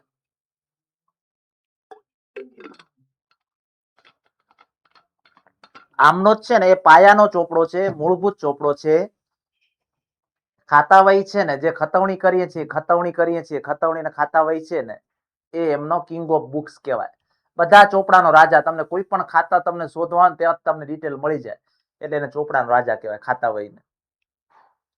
યાદ રાખજો, બરાબર? દેશી નામા પદ્ધતિ છે એનું બીજું નામ છે એ વહી ખાતા પદ્ધતિ પણ છે. યસ. હવે દ્વિનોદી નામા પદ્ધતિ. હમણાં જ આપણે જોયું કે ઇટાલીના ગણિત શાસ્ત્રી છે લ્યુકા પેસિયોલી છે 1494 ની અંદર છે એમની રજૂઆત કરેલી. દરેક વ્યવહાર છે એની બે અસર આપવામાં આવે છે, ઉધાર અસર અને જમા અસર. ઉધાર અસર અને જમા અસર. જો એક વસ્તુ છે ને બધા સમજી લેજો કે અત્યારે હું તમારા સમક્ષ ચલાવું છું ને, અત્યારે કોઈ મોટા પ્રશ્ન રહી જાય છે કે આપણે નથી ચલાવતા ને, એ મેઇન્સ ની આપણે પ્રિપરેશન કરશું ત્યારે હું તમને બધે બધું ફરીથી પાછું સમજાવીશ. તમને બધા જ પ્રશ્ન જરૂરી છે કે દાખલા છે કે પ્રેક્ટિકલી ત્યારે તમને સમજાવીશ. અત્યારે નહીં કરાવું કઈ. હવે અત્યારે તમને હિસાબી પ્રક્રિયા છે, કળા છે, બધે બધા મુદ્દા જોવાનો ને એવડા મોટા પ્રશ્ન જોવાનો આપણો સમય બગડશે, કાંઈ જ નહીં થાય અત્યારે. એનો જરૂરી છે એટલી બધી ચર્ચા આપણે અહીં કરી લીધી છે શબ્દોની અંદર. જેટલું જેટલું જરૂરી છે એટલું જોઈ લેશું. પછી મેઇન્સના પ્રિપરેશન હું તમને બધી વસ્તુ ફરીથી પાછી કરાવીશ, તમને બધે બધું સમજાવીશ. હિસાબી પ્રક્રિયા શું છે બધે બધા એક એક પોઈન્ટ સમજાવીશ. હમણાં નહીં સમજાવું, બરાબર ને? જે જે જરૂરી આવશે એના રિલેટેડ પ્રશ્ન આવશે, નાના MCQ, ત્યાં હું તમને 100% એક્સપ્લેન કરીશ, તમને સમજાવીશ. ત્યાં હું તમને સમજાવીશ, એ જરૂરી લાગશે. પણ આખા પ્રશ્ન હમણાં આપણે નહીં જોવા જઈએ. આખા પ્રશ્ન જોવા જશું તો આપણા નવડા મળશે નહીં. આપણે એ પણ હિસાબ જ કરવાનો છે કે આટલા દિવસની અંદર આટલો હિસાબ કરવાનો છે, એટલા માટે. યસ. તો આ પદ્ધતિમાં દરેક વ્યવહાર છે એની બે અસર આપવામાં આવે, એક ઉધાર અસર હોય અને એક જમા અસર હોય છે દ્વિનોંધી નામાપત્તિની અંદર. જેટલી રકમથી ઉધાર અસર આપવામાં આવે તેટલી જ રકમથી જમા અસર પણ આપવામાં આવે છે. દ્વિનોંધી નામાપત્તિના હિસાબો તૈયાર કરવા માટેના 3 આધારો છે. એક વેપારી ધોરણે, રોકડના ધોરણે અને મિશ્ર ધોરણે હિસાબો લખાય. વેપારી ધોરણે, રોકડના ધોરણે અને મિશ્ર ધોરણે છે હિસાબો એમના લખવામાં આવે છે. ઓકે. વર્તમાન સમયમાં કમ્પ્યુટર દ્વારા છે હિસાબો તૈયાર થતા હોવાથી દેશી નામાપત્તિ કરતા દ્વિનોંધી નામાપત્તિનો ઉપયોગ છે મોટા પ્રમાણમાં થાય છે. યસ. દ્વિનોંધી નામાપદ્ધતિ છે એ વૈજ્ઞાનિક હોવાથી સમગ્ર વિશ્વની અંદર ઉપયોગમાં લેવાય છે. સાયન્ટિફિક મેથડ છે હિસાબો લખવા માટેની. એટલા માટે છે ને વર્લ્ડ વાઇડ એનો યુઝ થાય છે. વિશ્વવ્યાપી છે એમનો ઉપયોગ થાય છે હિસાબી પદ્ધતિનો.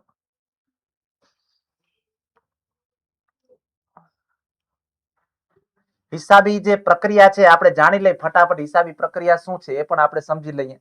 હિસાબી પ્રક્રિયા છે ને, જો કોઈ પણ વસ્તુની તમને પ્રક્રિયા આવે ને એ ક્રમવાઇઝ હોવી જોઈએ. પ્રક્રિયા છે ને હંમેશા ક્રમવાઇઝ હોવી જોઈએ. હિસાબી પ્રક્રિયા છે, હિસાબી પ્રક્રિયા છે એ માનવ સર્જિત વિજ્ઞાન છે. એ હિસાબી પ્રક્રિયા હંમેશા ક્રમની અંદર હોય. દાખલા તરીકે એમ કહી કે આપણું અત્યારે જીવનનો તબક્કો છે એ લખો તો આપણે ડાયરેક્ટ પેલું મૃત્યુ કે જે વૃદ્ધાવસ્થા ડાયરેક્ટ ના લખી. પેલું આપણો જન્મ થાય, પછી બાલ્ય અવસ્થા હોય, પછી આપણે યુવાન થઈએ, કે પછી આપણે જે પુખ્ત વય આવે, કે પછી યુવાન થઈએ, કે લગ્નની ઉંમર થાય, કે જે આપણે તબક્કા છે એ ક્રમની અંદર લખાય. તમે અત્યાર સુધી અભ્યાસ કેટલો કર્યો તમને એવું કહે તો તમે ડાયરેક્ટ આપણે અભ્યાસ કર્યો અને તમને આખી પ્રક્રિયા જણાવો ધોરણ વાઇઝ તો તમે પહેલા ધોરણથી જ લખવું પડે. તમે એવું ના લખી શકો કે મેં પહેલું 12મું ધોરણ કર્યું પછી બીજા ધોરણમાં બેઠો, પછી પહેલા ધોરણ બેઠો. એટલે હંમેશા તમને કોઈ પણ વિધિ પૂછાય, કોઈ પણ પ્રક્રિયા પૂછાય એ હંમેશા ક્રમની અંદર જ લખવાના. પ્રક્રિયા પૂછાય કે વિધિ પૂછાય તો હિસાબી પ્રક્રિયા છે, તો હિસાબી પ્રક્રિયા છે એ શું છે? હિસાબો લખવાની એક પ્રોસેસ છે. સૌથી પહેલા આપણે અગાઉ પણ શરૂઆતની અંદર જ મેં તમને સમજાવ્યું હતું. સૌથી પહેલા વાઉચરો હોય, પછી આપણે વ્યવહાર ઓળખવાનો છે, કઈ જગ્યાએ વ્યવહાર લખવો, પછી એની આમનોંધ લખવાની, પછી એની ખાતાવહી કે ખતવણી કરવાની, પછી કાચું સરવૈયું તૈયાર કરવાનું, પછી વાર્ષિક હિસાબોમાં અસર આપવાની. આ એની પ્રક્રિયા છે. 7 સ્ટેપ છે. બરાબર. 6 પ્રક્રિયા છે. પ્રક્રિયા 6 સ્ટેપ છે મુખ્ય. આપણે હિસાબો તૈયાર થાય પછી એનો એનાલિટિક કરો તો 7મું આપણે દર્શાવવાની જરૂર નથી. વાઉચર વ્યવહારોની ઓળખ, આમનોંધ, ખાતાવહી, ખતવણી જેની થઈ જાય અને કાચું સરવૈયું તૈયાર થાય અને હિસાબ નોંધાય. સૌથી પહેલો વાઉચર છે એ વ્યવહાર છે એ પેઢીના હિસાબોમાં લખવા માટે જે બિલ કે કેશ મેમો કે જે હોય ને, ચેકના અડદિયા હોય કે વાઉચરો, આ જે હિસાબી પ્રક્રિયા છે ને એટલે જ વિશ્વાસુ ના હોય. કારણ કે વાઉચરો છે ને ખોટા સાચા અનેક બની જાય છે આજે. એટલે હિસાબો ખોટા, બિનજરૂરી રીતે ખોટા હિસાબો લખાઈ જાય છે. આજે આપણે ચાર્ટર્ડ એકાઉન્ટન્ટની સેવાનો લાભ લેવા જાય તો એ ચાર્ટર્ડ એકાઉન્ટન્ટની સેવા શું છે ખબર છે? એ હિસાબો ખોટા લખીને જે બેલેન્સ કરી આપે છે એ કાર્ય એના ડોક્ટર છે વ્યવહારો, આ બધાના વ્યવહારોના. કઈ રીતે ખોટા બિલ બનાવો, કઈ રીતે એડ કરવા તો એનો જે ક્લાયન્ટ છે એનો ટેક્સ બચે એના માટેની સલાહ આપે. તો વ્યવહારો ખોટા સાચા વ્યવહારો છે એની અંદર ચડી જાય. તો વાઉચરો ખોટા સાચા બની જાય, એના ઉપરથી હિસાબો લખાય. તો બિલ કે આ પહેલું સ્ટેપ છે હિસાબો માટેનું. પેલા વાઉચરો હોય એ વાઉચરો ઓળખાય. કયા છે? ચેકના અડદિયા છે, કેશ મેમો છે, બિલો છે. આના આધારે હિસાબો લખવાની શરૂઆત થાય. આવા જે કાગળો છે એને વાઉચર કહેવાય.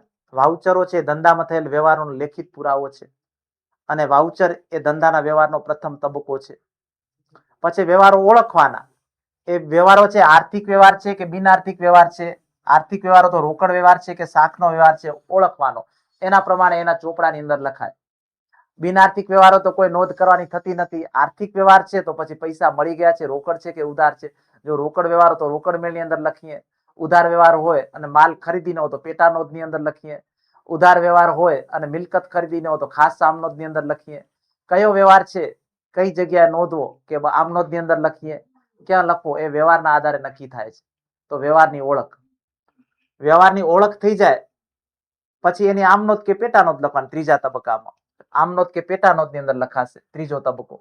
કા આમનોંધમાં લખો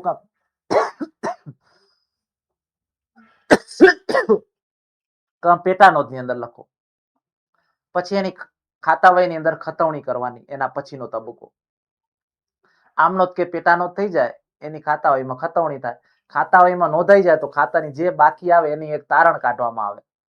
યસ, બરાબર. એની તારણ કાઢવામાં આવે અને તારણ કાઢી અને એનું સરવૈયું બને. એ સરવૈયાને આપણે કાચું સરવૈયું કહેવાય.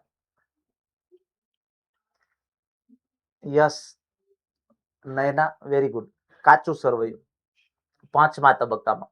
બરાબર, એ કાચું સરવૈયું વાર્ષિક હિસાબો પહેલાનો તબક્કો છે. અને છેલ્લો તબક્કો છે એ વાર્ષિક હિસાબો છે. કાચું સરવૈયું છે હિસાબો ગાણિતિક દ્રષ્ટિએ સાચા છે કે નહીં તે જાણવા માટે તૈયાર કરવામાં આવે. વાર્ષિક હિસાબો છે ધંધાની આર્થિક પરિસ્થિતિ રજૂ કરે, મિલકતો અને દેવાની સ્થિતિ બતાવે. વાર્ષિક હિસાબો તૈયાર થાય એટલે આપણો હિસાબોની પ્રક્રિયા ત્યાં પૂર્ણ થાય. બરાબર, તો એ છઠ્ઠો તબક્કો. તો આપણે હિસાબી પ્રક્રિયા જાણી.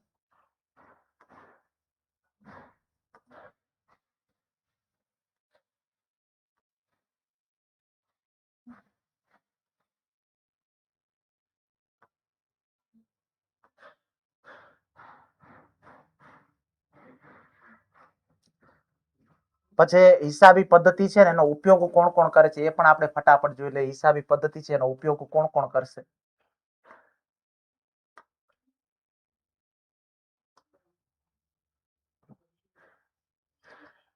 જેટલા બધા અલગ અલગ પક્ષકારો છે,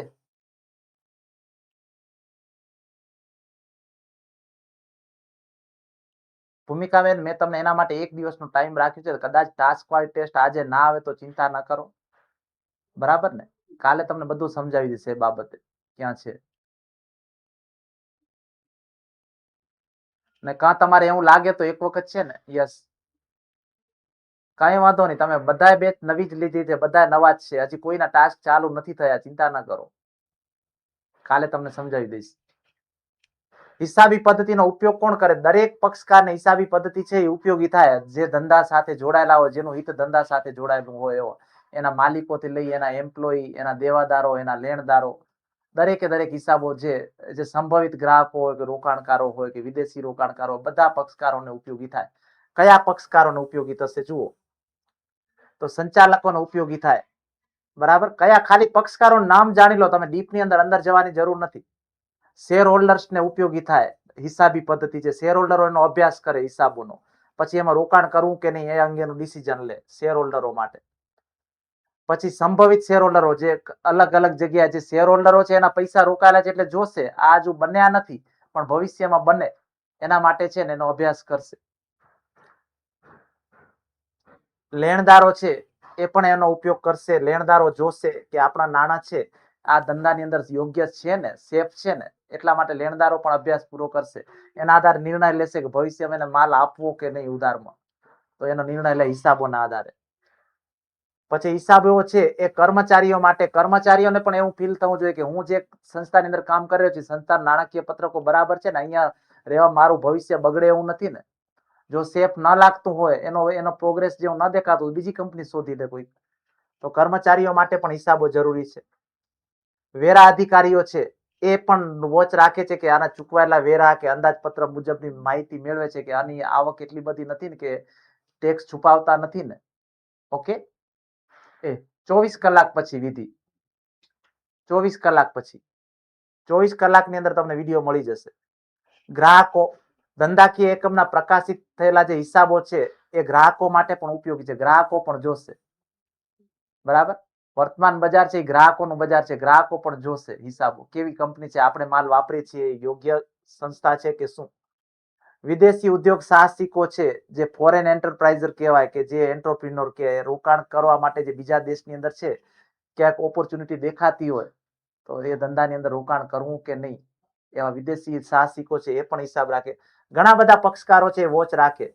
નિયમનકારી સંસ્થાઓ, જે રેગ્યુલેટરી સંસ્થાઓ છે, સેબી કે ઇરડા કે આવી બધી સંસ્થાઓ છે એ પણ વોચ રાખશે કઈ બધી વસ્તુ યોગ્ય રીતે હિસાબો મેન્ટેન થાય છે ને એ.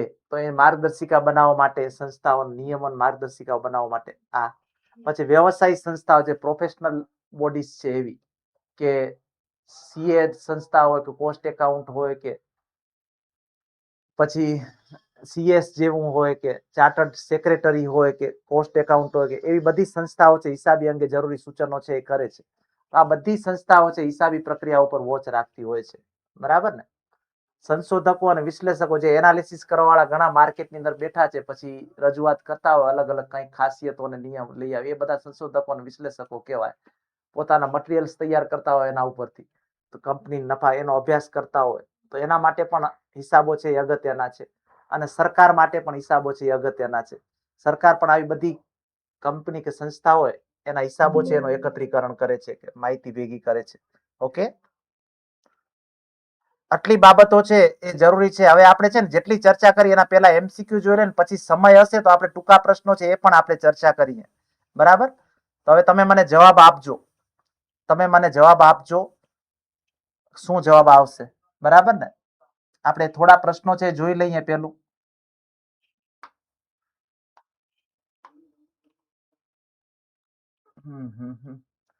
યંત્ર ગોઠવવાની મજૂરી છે એ કયો ખર્ચ કહેવાય? યંત્ર ગોઠવવાની મજૂરી છે એ કયો ખર્ચ કહેવાય? યંત્ર ગોઠવવાની મજૂરી છે એ કયો ખર્ચ કહેવાય?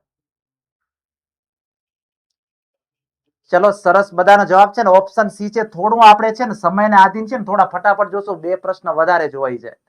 બરાબર? એને મૂડી ખર્ચ એટલા માટે કહેવાય કે યંત્ર ગોઠવવાનો ખર્ચ વારંવાર થતો નથી, એક જ વખત થાય છે ખર્ચ. એક વખત ગોઠવાઈ ગયો એટલે જે ખર્ચ વારંવાર થાય ને એ મહેસૂલી ખર્ચ કહેવાય. યંત્ર ગોઠવવાનો ખર્ચ છે ને વારંવાર ન થાય, એક વખત તમે એસ્ટાબ્લિશ કરી દો છો યંત્ર પછી કોઈ ખર્ચ થતો નથી, એટલા માટે એ મૂડી ખર્ચ કહેવાય, મહેસૂલી ખર્ચ ના કહેવાય. મહેસૂલી ખર્ચ કોને કહેવાય? કે જે ખર્ચ વારંવાર થાય એને કહેવાય. યંત્ર તમે લઈ આવીને એકવાર ગોઠવી દો પછી ખર્ચ નથી થતો. મૂડી ખર્ચ છે એ વારંવાર ના થાય, મહેસૂલી ખર્ચ એ રેગ્યુલર થાય. સમજાયું ને? યસ. તો ચલો આન્સર સી કરેક્ટ છે. જે ખર્ચા મિલકત ઊભી કરવા માટે થાય તે ખર્ચને કયો કહેવાય? મિલકત ઊભી કરવા માટે. હમણાં જ મેં તમને કીધું યંત્ર ગોઠવણી ખર્ચ છે ને એ મિલકત ઊભી કરવા માટેનો ખર્ચ છે. તો એ ખર્ચને શું કહેવાય? એ ખર્ચને શું કહેવાય? મિલકત ઊભી કરવા માટેનો ખર્ચ હોય ને. યસ, વેરી ગુડ દર્શક ND Vasava. Yes, very good. બધાની કોમેન્ટ છે ને ફાસ્ટ ચાલી જાય છે, જેટલા નામ છે બધા જવાબ આપવાનો પ્રયત્ન કરો છો, વેરી ગુડ છે. તમે જો સમજ્યા હશો ને જે મેં સમજાયું તો તમારા જવાબ સાચા દેખાય છે મને. એટલે ચિંતા કરવાની જરૂર નથી, તમે બધા ઓન ટ્રેક જ છો. એને મૂડી ખર્ચ કહેવાય. યસ, એને મૂડી ખર્ચ કહેવાય. એને મૂડી ખર્ચ કહેવાય. ભારતના સમર્થ ઇતિહાસકારો કોના અર્થશાસ્ત્રનો ઉલ્લેખ કરી અને હિસાબી પદ્ધતિનું અસ્તિત્વ અને મહત્વ સમજાવે છે? કોના? આપણે અર્થશાસ્ત્ર કોનું વખણાય દુનિયાની અંદર? યસ, બધાને ખબર છે ચાણક્ય. ચાણક્ય છે એ અર્થશાસ્ત્રનો કિંગ છે. ચાણક્યનો અર્થશાસ્ત્ર છે એનો અભ્યાસ કરવામાં આવે છે. Yes, Chanakya, very good. Option B છે તમારો જવાબ કરેક્ટ, ચાણક્ય. યસ. ધંધાના માલિક દ્વારા ધંધામાં જે રોકાણ કરવામાં આવે તેને શું કહેવાય? ધંધાનો માલિક ધંધામાં જે રોકાણ કરે એને શું કહેવાય? માલિક દ્વારા ધંધાની અંદર રોકાણ થાય એને શું કહેવાય? ચલો, વેરી ગુડ. માલિક દ્વારા ધંધાની અંદર જે રોકાણ થાય એ મૂડી કહેવાય. શું કહેવાય? મૂડી કહેવાય એને. યસ, એને મૂડી કહેવાય. ધંધાના માલિક દ્વારા રોકાણ થાય. યસ, વેરી ગુડ, મૂડી કહેવાય. સરસ સમજ્યા બધા. જુઓ, ધંધાની મિલકતો અંગત હેતુ માટે વપરાશ કરવામાં આવે ત્યારે શું કહેવાય? અંગત હેતુ માટે વાપરો તો શું કહેવાય? ચલો, વેરી ગુડ. ધંધાની મિલકતો જ્યારે અંગત હેતુ માટે વાપરીએ ને ત્યારે એને શું કહેવાય? ત્યારે એને ઉપાડ કહેવાય. વેરી ગુડ, બધાનો જવાબ સાચો છે, ઉપાડ કહેવાય. Well done. બધાને આવડી ગયું છે? કાંઈ સમજાય જ છે બધાને? બરાબર ને? આપણે સમયને આધીન ફટાફટ જઈએ છીએ. Steel you are grabbing 100%. That's why you become a teacher. Sure, તમે નક્કી ટીચર બનશો જ. બરાબર? તમે બધા ફટાફટ સમજી શકો છો, આવડી તો જાય છે આપને. ઉપાડ છે એ શું સૂચવે છે? મૂડીમાં વધારો, મૂડીમાં ઘટાડો કે મહેસૂલી ખર્ચ? શું સૂચવે છે? What is drawing indicates? Drawing છે એ શું સૂચવે છે? What is drawing indicates? ઉપાડ છે એ મૂડીમાં ઘટાડો સૂચવે છે. વેરી ગુડ, મૂડીમાં ઘટાડો સૂચવે છે. વેરી ગુડ, ઓપ્શન સી તમારો જવાબ સાચો, મૂડીમાં ઘટાડો સૂચવે છે. યસ, સ્માર્ટ વર્ક આપને કરવાનું છે. હવે મને એક કોમેન્ટ મસ્ત દેખાઈ. આપણે સ્માર્ટ વર્ક કરીને જપા ફટાફટ શીખવાનું છે, એ સમજો તમે. આપણે મજૂરી હવે નથી કરવાની, આપણી પાસે દિવસો લિમિટેડ છે તો આપણે સ્માર્ટ વર્ક જ કરવું પડે. સ્માર્ટ વર્ક કરવાનું છે. મૂડીમાં ઘટાડો બધા બરાબર આ રીતે સમજવાનું છે. એક વર્ષથી વધુ સમયની મિલકતો છે એને શું કહેવામાં આવે છે? એક વર્ષથી વધુ સમયની મિલકતો છે તેને શું કહેવામાં આવે છે? જે મિલકતો એક વર્ષથી ઓછા ગાળા માટે હોય ને એ ચાલુ મિલકતો કહેવાય. એક વર્ષ કરતા વધારે સમયગાળા માટે થઈ જાય ને તો એને બિનચાલુ મિલકતો કહેવાય. ચલો, વેરી ગુડ. બધાનો 7C દેખાય છે મને. 7C is correct answer. C answer correct. બિન ચાલુ મિલકતો કહેવાય. ઓકે, યસ, બિન ચાલુ. ડિવેન્ચરના નાણાં પરત કરવામાં આવે તો તે કયો ખર્ચ કહેવાય? ડિવેન્ચરના નાણાં પરત કરવામાં આવે તો કયો ખર્ચ કહેવાય? ડિવેન્ચરના નાણાં રોજબરોજ પરત ન થાય, અમુક સમય થાય. જ્યારે અમુક સમય થતો ખર્ચ હોય એને શું કહેવાય? રેગ્યુલર જે ખર્ચ થાય એને મહેસૂલી ખર્ચ કહેવાય. અમુક ચોક્કસ સમયના અંતે જે ખર્ચ થાય એને મૂડી ખર્ચ કહેવાય. યસ, ઓપ્શન એ જવાબ બધાનો સાચો છે. યસ, એ જવાબ સાચો છે. એને મૂડી ખર્ચ કહેવાય. એને જ મૂડી ખર્ચ કહેવાય. ઓકે, એને મૂડી ખર્ચ કહેવાય. કઈ નામા પદ્ધતિના જન્મદાતા તરીકે ઇટાલિયન ગણિત શાસ્ત્રી લ્યુકા પેસિયોલીને શ્રેય જાય છે? તમારામાંથી બધાને જવાબ આવડે છે. કઈ નામા પદ્ધતિના જનક છે લ્યુકા પેસિયોલી? 1494 ની અંદર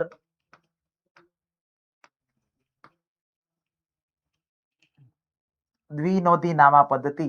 yes, option B correct answer છે. બી કરેક્ટ આન્સર છે. Yes, very good, B. દેશી નામા પદ્ધતિ નહીં. હા, નીચેમાંથી કઈ મિલકત છે બિનચાલુ મિલકત ન ગણાય? બિનચાલુ મિલકત ન ગણાય કીધું છે. વિચ અસેટ્સ, કઈ મિલકત બિનચાલુ ન ગણાય? પેટન્ટ, મકાન, રોકડ કે ફર્નિચર? બિનચાલુ મિલકત જે ચાલુ નથી એવી સ્થિર મિલકતો છે. તો પેટન્ટ છે સ્થિર અદ્રશ્ય મિલકત છે, આ પણ સ્થિર છે. મકાન છે એ પણ સ્થિર મિલકત છે. ફર્નિચર છે એ પણ સ્થિર મિલકત છે. આ ચાલુ મિલકત છે, બરાબર. તો આ બિનચાલુ મિલકત કહેવાય. ઓપ્શન સી તમારો જવાબ આવે. સી જવાબ આવે. સી જવાબ આવે. બાકી રોકડ, પેટન્ટ, ફર્નિચર બધી બિનચાલુ મિલકતો જ છે. સ્થિર મિલકતો જ છે, કાયમી મિલકતો જ છે. રોકડ છે એ આપણો જવાબ આવશે. વર્તમાન સમયમાં કઈ હિસાબી પદ્ધતિનો ઉપયોગ વધારે થાય છે? મોટા પ્રમાણમાં જે હિસાબી પદ્ધતિ વપરાય છે એ કઈ હિસાબી પદ્ધતિ છે? જણાવો. કઈ હિસાબી પદ્ધતિ છે એ મોટા પ્રમાણમાં ઉપયોગ થાય છે?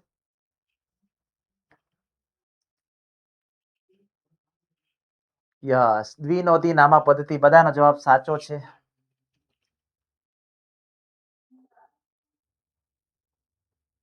જે વ્યક્તિ પાસેથી ઉધાર માલ ખરીદવામાં આવે તે વ્યક્તિ ધંધાનો શું થાય? જે વ્યક્તિ પાસેથી માલ ઉધાર ખરીદવામાં આવે તો તે વ્યક્તિ ધંધા માટે શું થાય?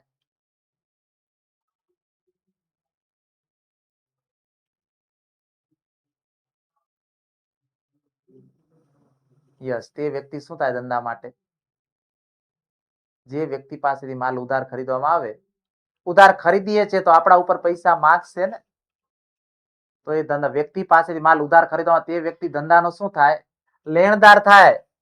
લેણદાર થાય, બરાબર. દેવાદાર કે ગ્રાહક આ બંને એક જ કહેવાય. આ એક જ થાય, ગ્રાહક કે દેવાદાર. લેણદાર ને વેપારી, લેણદાર અને વેપારી શબ્દ બંને એક જ. લેણદાર, વેપારી અને દેવું શબ્દ, આ ત્રણેય શબ્દને તમે એક જ અર્થમાં લઈ લેવાના. અહીં ગ્રાહક, બરાબર, ગ્રાહક હોય કે દેવાદાર હોય કે લેણું હોય, આ બધા શબ્દ છે એક જ અર્થમાં લઈ લેવાના. યસ. દેવાદારને શું ગણવામાં આવે છે? દેવાદાર શું છે? ચાલુ જવાબદારી છે, ચાલુ મિલકત છે, બિનચાલુ મિલકત છે કે બિનચાલુ જવાબદારી છે?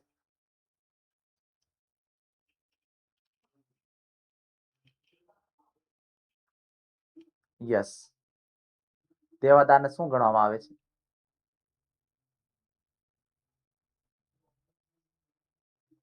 ચાલુ મિલકત. વેરી ગુડ, ચાલુ મિલકત ગણવામાં આવે છે. Option B. ધંધાની રોજબરોજની આવકનો જાવક ઉપરનો વધારો છે એ શું સૂચવે છે? આવકનો જાવક ઉપરનો વધારો. આવક વધારે, આવક વધુ હોય તો શું થાય? જાવક કરતા આવક વધારે હોય તો શું થાય? Yes, definitely. આવક વધારે હોય તો શું કહેવાય? આવક વધારે હોય તો નફો કહેવાય. બરાબર છે. આવક વધારે હોય તો નફો કહેવાય. શું કહેવાય? નફો કહેવાય આવક વધારે હોય તો.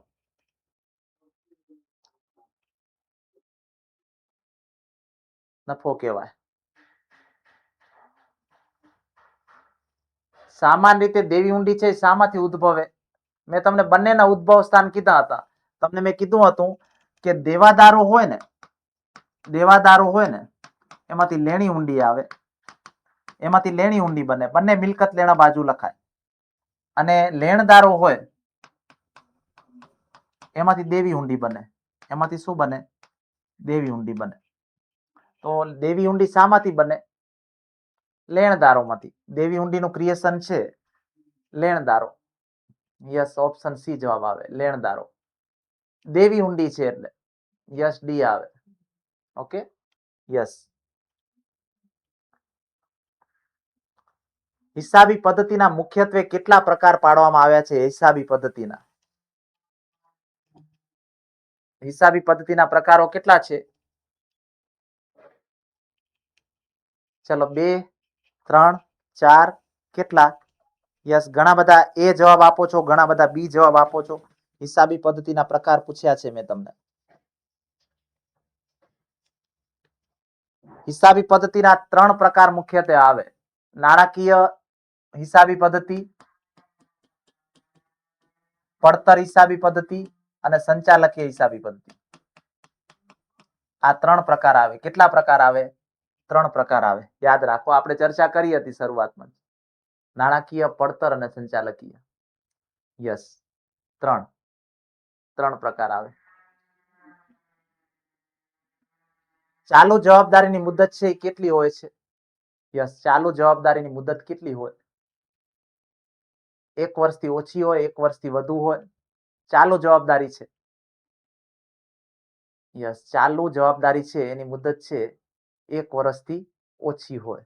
Very good. 1 વર્ષ કરતા ઓછી હોય છે. 1 વર્ષથી ઓછી હોય છે.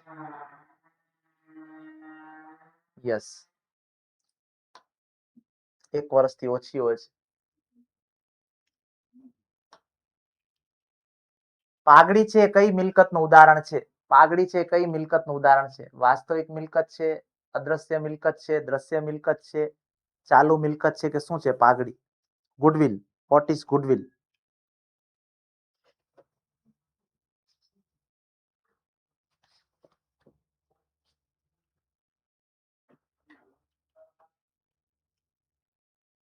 પાઘડી છે કેવી છે? પ્રવાહી મિલકત છે, ચાલુ મિલકત છે. ચાલુ મિલકતે નથી, પ્રવાહી મિલકતે નથી, દ્રશ્ય મિલકત પણ નથી, આપણે જોઈ પણ નથી શકતા. ચાલુ મિલકતે નથી, પ્રવાહી નથી, તો વાસ્તવિક જ બચ્યું, રિયલ એસેટ્સ છે. અદ્રશ્ય છે, દ્રશ્ય નથી. બરાબર ને? અદ્રશ્ય મિલકત છે અને બિનચાલુ મિલકત છે. તમે લખી શકો બિનચાલુ, બિનચાલુ અને અદ્રશ્ય. જોઈ નથી શકતા એ તો તમને ઓપ્શન આપ્યા નથી, તો એના સિવાય એનો વાસ્તવિકમાં સમાવેશ થાય. વાસ્તવિકની અંદર છે ને ચાલુ મિલકતો આવી જાય, બિનચાલુ એ આવી જાય. બરાબર, બિનચાલુ ની અંદર દ્રશ્ય અદ્રશ્ય બંને આવી જાય. અને અવાસ્તવિક મિલકતો છે એની અંદર જે આપણે જે અવાસ્તવિક મિલકતો છે બાકીની જે બચી, ડિબેન્ચર વટાવ કે જાહેરાત ઝુંબેશ ખર્ચ, પ્રાથમિક ખર્ચ, આ બધાનો સમાવેશ અવાસ્તવિકમાં થાય. તો અહીં આપણો જવાબ છે ને વાસ્તવિક મિલકતો આવશે. અદ્રશ્ય હોય ને, બિનચાલુ અને અદ્રશ્ય હોય. ઓપ્શન ની અંદર નથી આપેલું તો આપણે જે હે એમ જ સાચો જવાબ ગોતવો પડે ને, શોધવો પડે ને. ગાલખાત છે ધંધા માટે શું છે? ખર્ચ છે, ઉપજ છે કે નિશ્ચિત છે? ગાલખાતના પૈસા આવતા નથી તો એ નુકસાન તરીકે આપણે મોડી વાળીએ છીએ. યસ, ગાલખાત છે એ ધંધાનો એક નિશ્ચિત નુકસાન થઈ ગયું છે. બરાબર, નુકસાન કહેવાય એને. હિસાબી ચોપડા સાની નોંધ છે એ ન થાય? હિસાબી ચોપડે સાની નોંધ ન થાય? વેપારી વટાવ, રોકડ વટાવ, મળેલો વટાવ કે આપેલ વટાવ?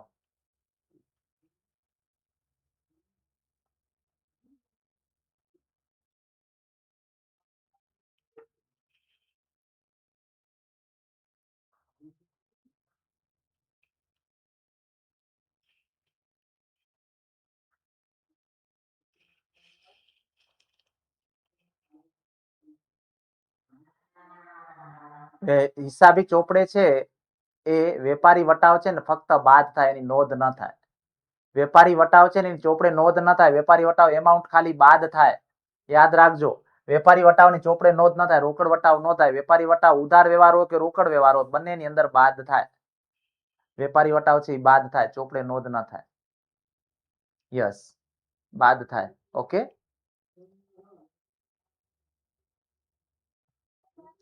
નીચેમાંથી કઈ મિલકત છે બિન ચાલુ મિલકત છે? બિન ચાલુ મિલકત કઈ છે? કાચા માલનો સ્ટોક, લેણી હુંડી, ડિબેન્ચર વટાવ કે ફ્રેન્ચાઇઝી?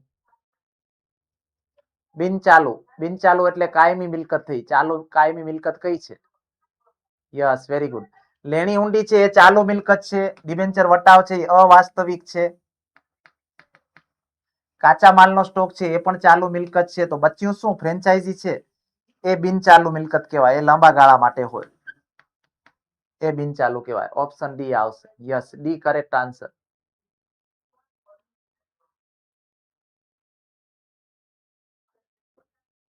અંગત વપરાશ માટે લીધેલ રોકડ છે એનાથી માલિકનું શું ઘટે? માલિક છે એમનો શું ઘટે? અંગત વપરાશ માટે રોકડ લેતો માલિકનું શું ઘટશે એમનાથી?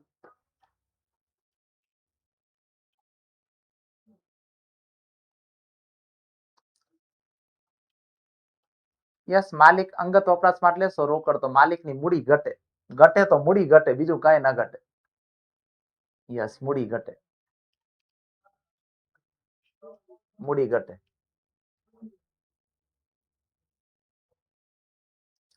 વેપારી જે ચીજ વસ્તુઓનો વેપાર કરે તેને શું કહેવાય? જે ચીજ વસ્તુઓનો વેપાર કરે તેને શું કહેવાય? જે ચીજ વસ્તુઓનો વેપાર કરે એ એમના માટે શું કહેવાય? વેપારી જે ચીજ વસ્તુઓનો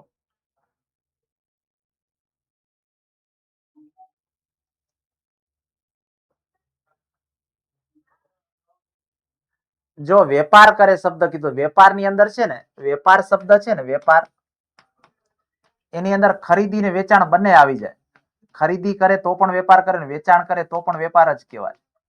બંને શબ્દ ખરીદ વેચાણ આવી જાય. અહીં વેપાર શબ્દ છે તમને શું કર્યું કહેવાય? તો જે ચીજ વસ્તુનો વેપાર કરે ને એને એ એમના માટે માલ કહેવાય. શું કહેવાય? એ માલનું ખરીદી કરી શકે ને વેચાણ પણ કરી શકે. જે વસ્તુનો વેપાર કરે એ એમના માટે માલ કહેવાય. શું કહેવાય? માલ કહેવાય. ડી કહેવાય, માલ કહેવાય. જે વસ્તુનો વેપાર કરે એ માલ કહેવાય એમના માટે. જીવન વીમા પ્રીમિયમ છે ધંધા માટે કયો ખર્ચ છે? જીવન વીમા પ્રીમિયમ છે ધંધા માટે કયો ખર્ચ છે?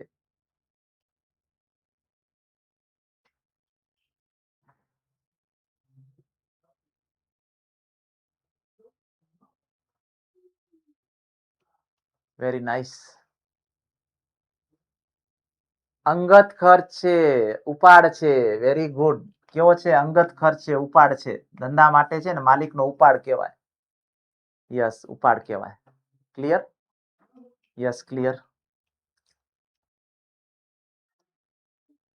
ચલો, આટલા ક્વેશ્ચન છે. આપણે એમસીક્યુ ક્વેશ્ચન હતા એ જોવાના હતા. આપણે બધા ક્વેશ્ચન જોઈ લીધા. હવે સેશન પણ પૂર્ણ થવાનો સમય આવી ગયો છે.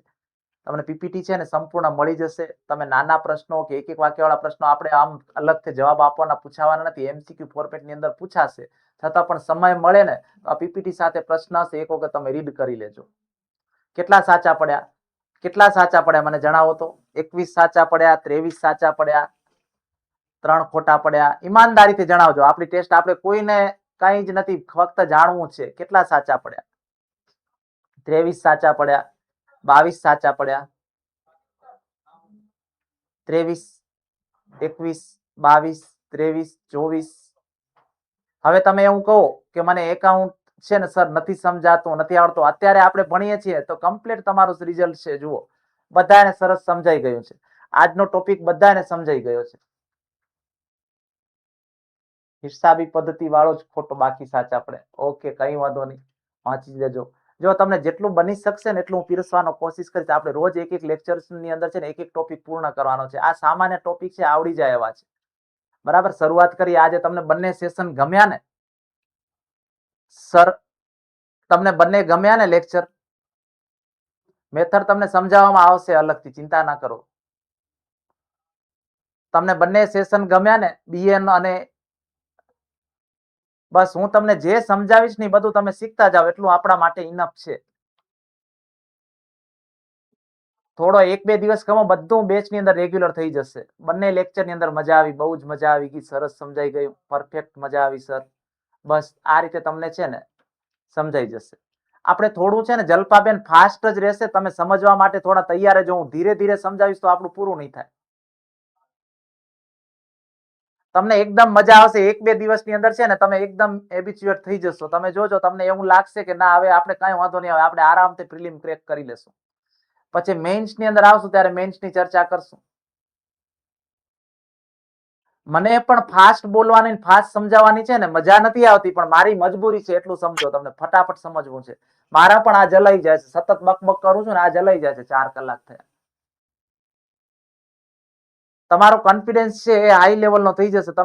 તમને એવું થશે કે ના આપણે છે ને એ શીખી જશું. હિસાબો લખવાની પદ્ધતિ છે એ 2 છે ચોપડીમાં. હિસાબી જે એકાઉન્ટિંગ સિસ્ટમ છે ને આપણે એ 3 છે, જોજો.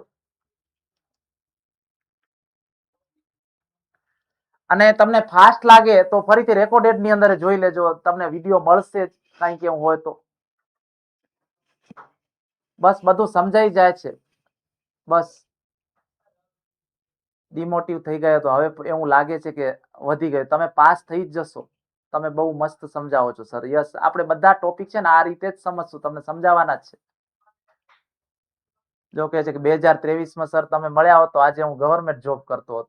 રામ ભાવેશ, આપણે મહેનત કરીને ફરી છે ને તૈયારી કરીને એવી જ રીતે ઘણા બધા વિદ્યાર્થીઓ જે તમે કોમેન્ટ કરીને બધા વિદ્યાર્થીઓ કહે છે, પણ હવે આપણે છે ને તૈયારી એ રીતે કરશું કે તમે છે ને એકદમ સફળ થઈ જાઓ અને પાસ થઈ જાઓ.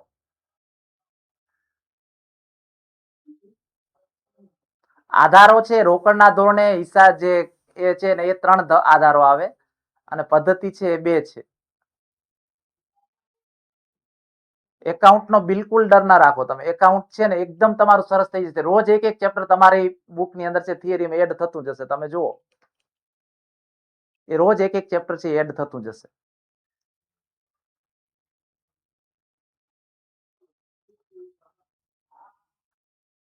તમારી આગળની બેચ વાળા છે ને ભારદ્વાજ 2.0 રોજ મને અનેક બે સર તમે લેક્ચર લેવા આવો, પ્લીઝ તમે લેક્ચર લેવા આવો, અમારા માટે પ્લીઝ તમે લેક્ચર લેવા આવો. એને 11મો એટલા બધા મેસેજ અહીંયા કોલિંગ ની અંદર પણ ફોન કરે છે, સર તમે આવો.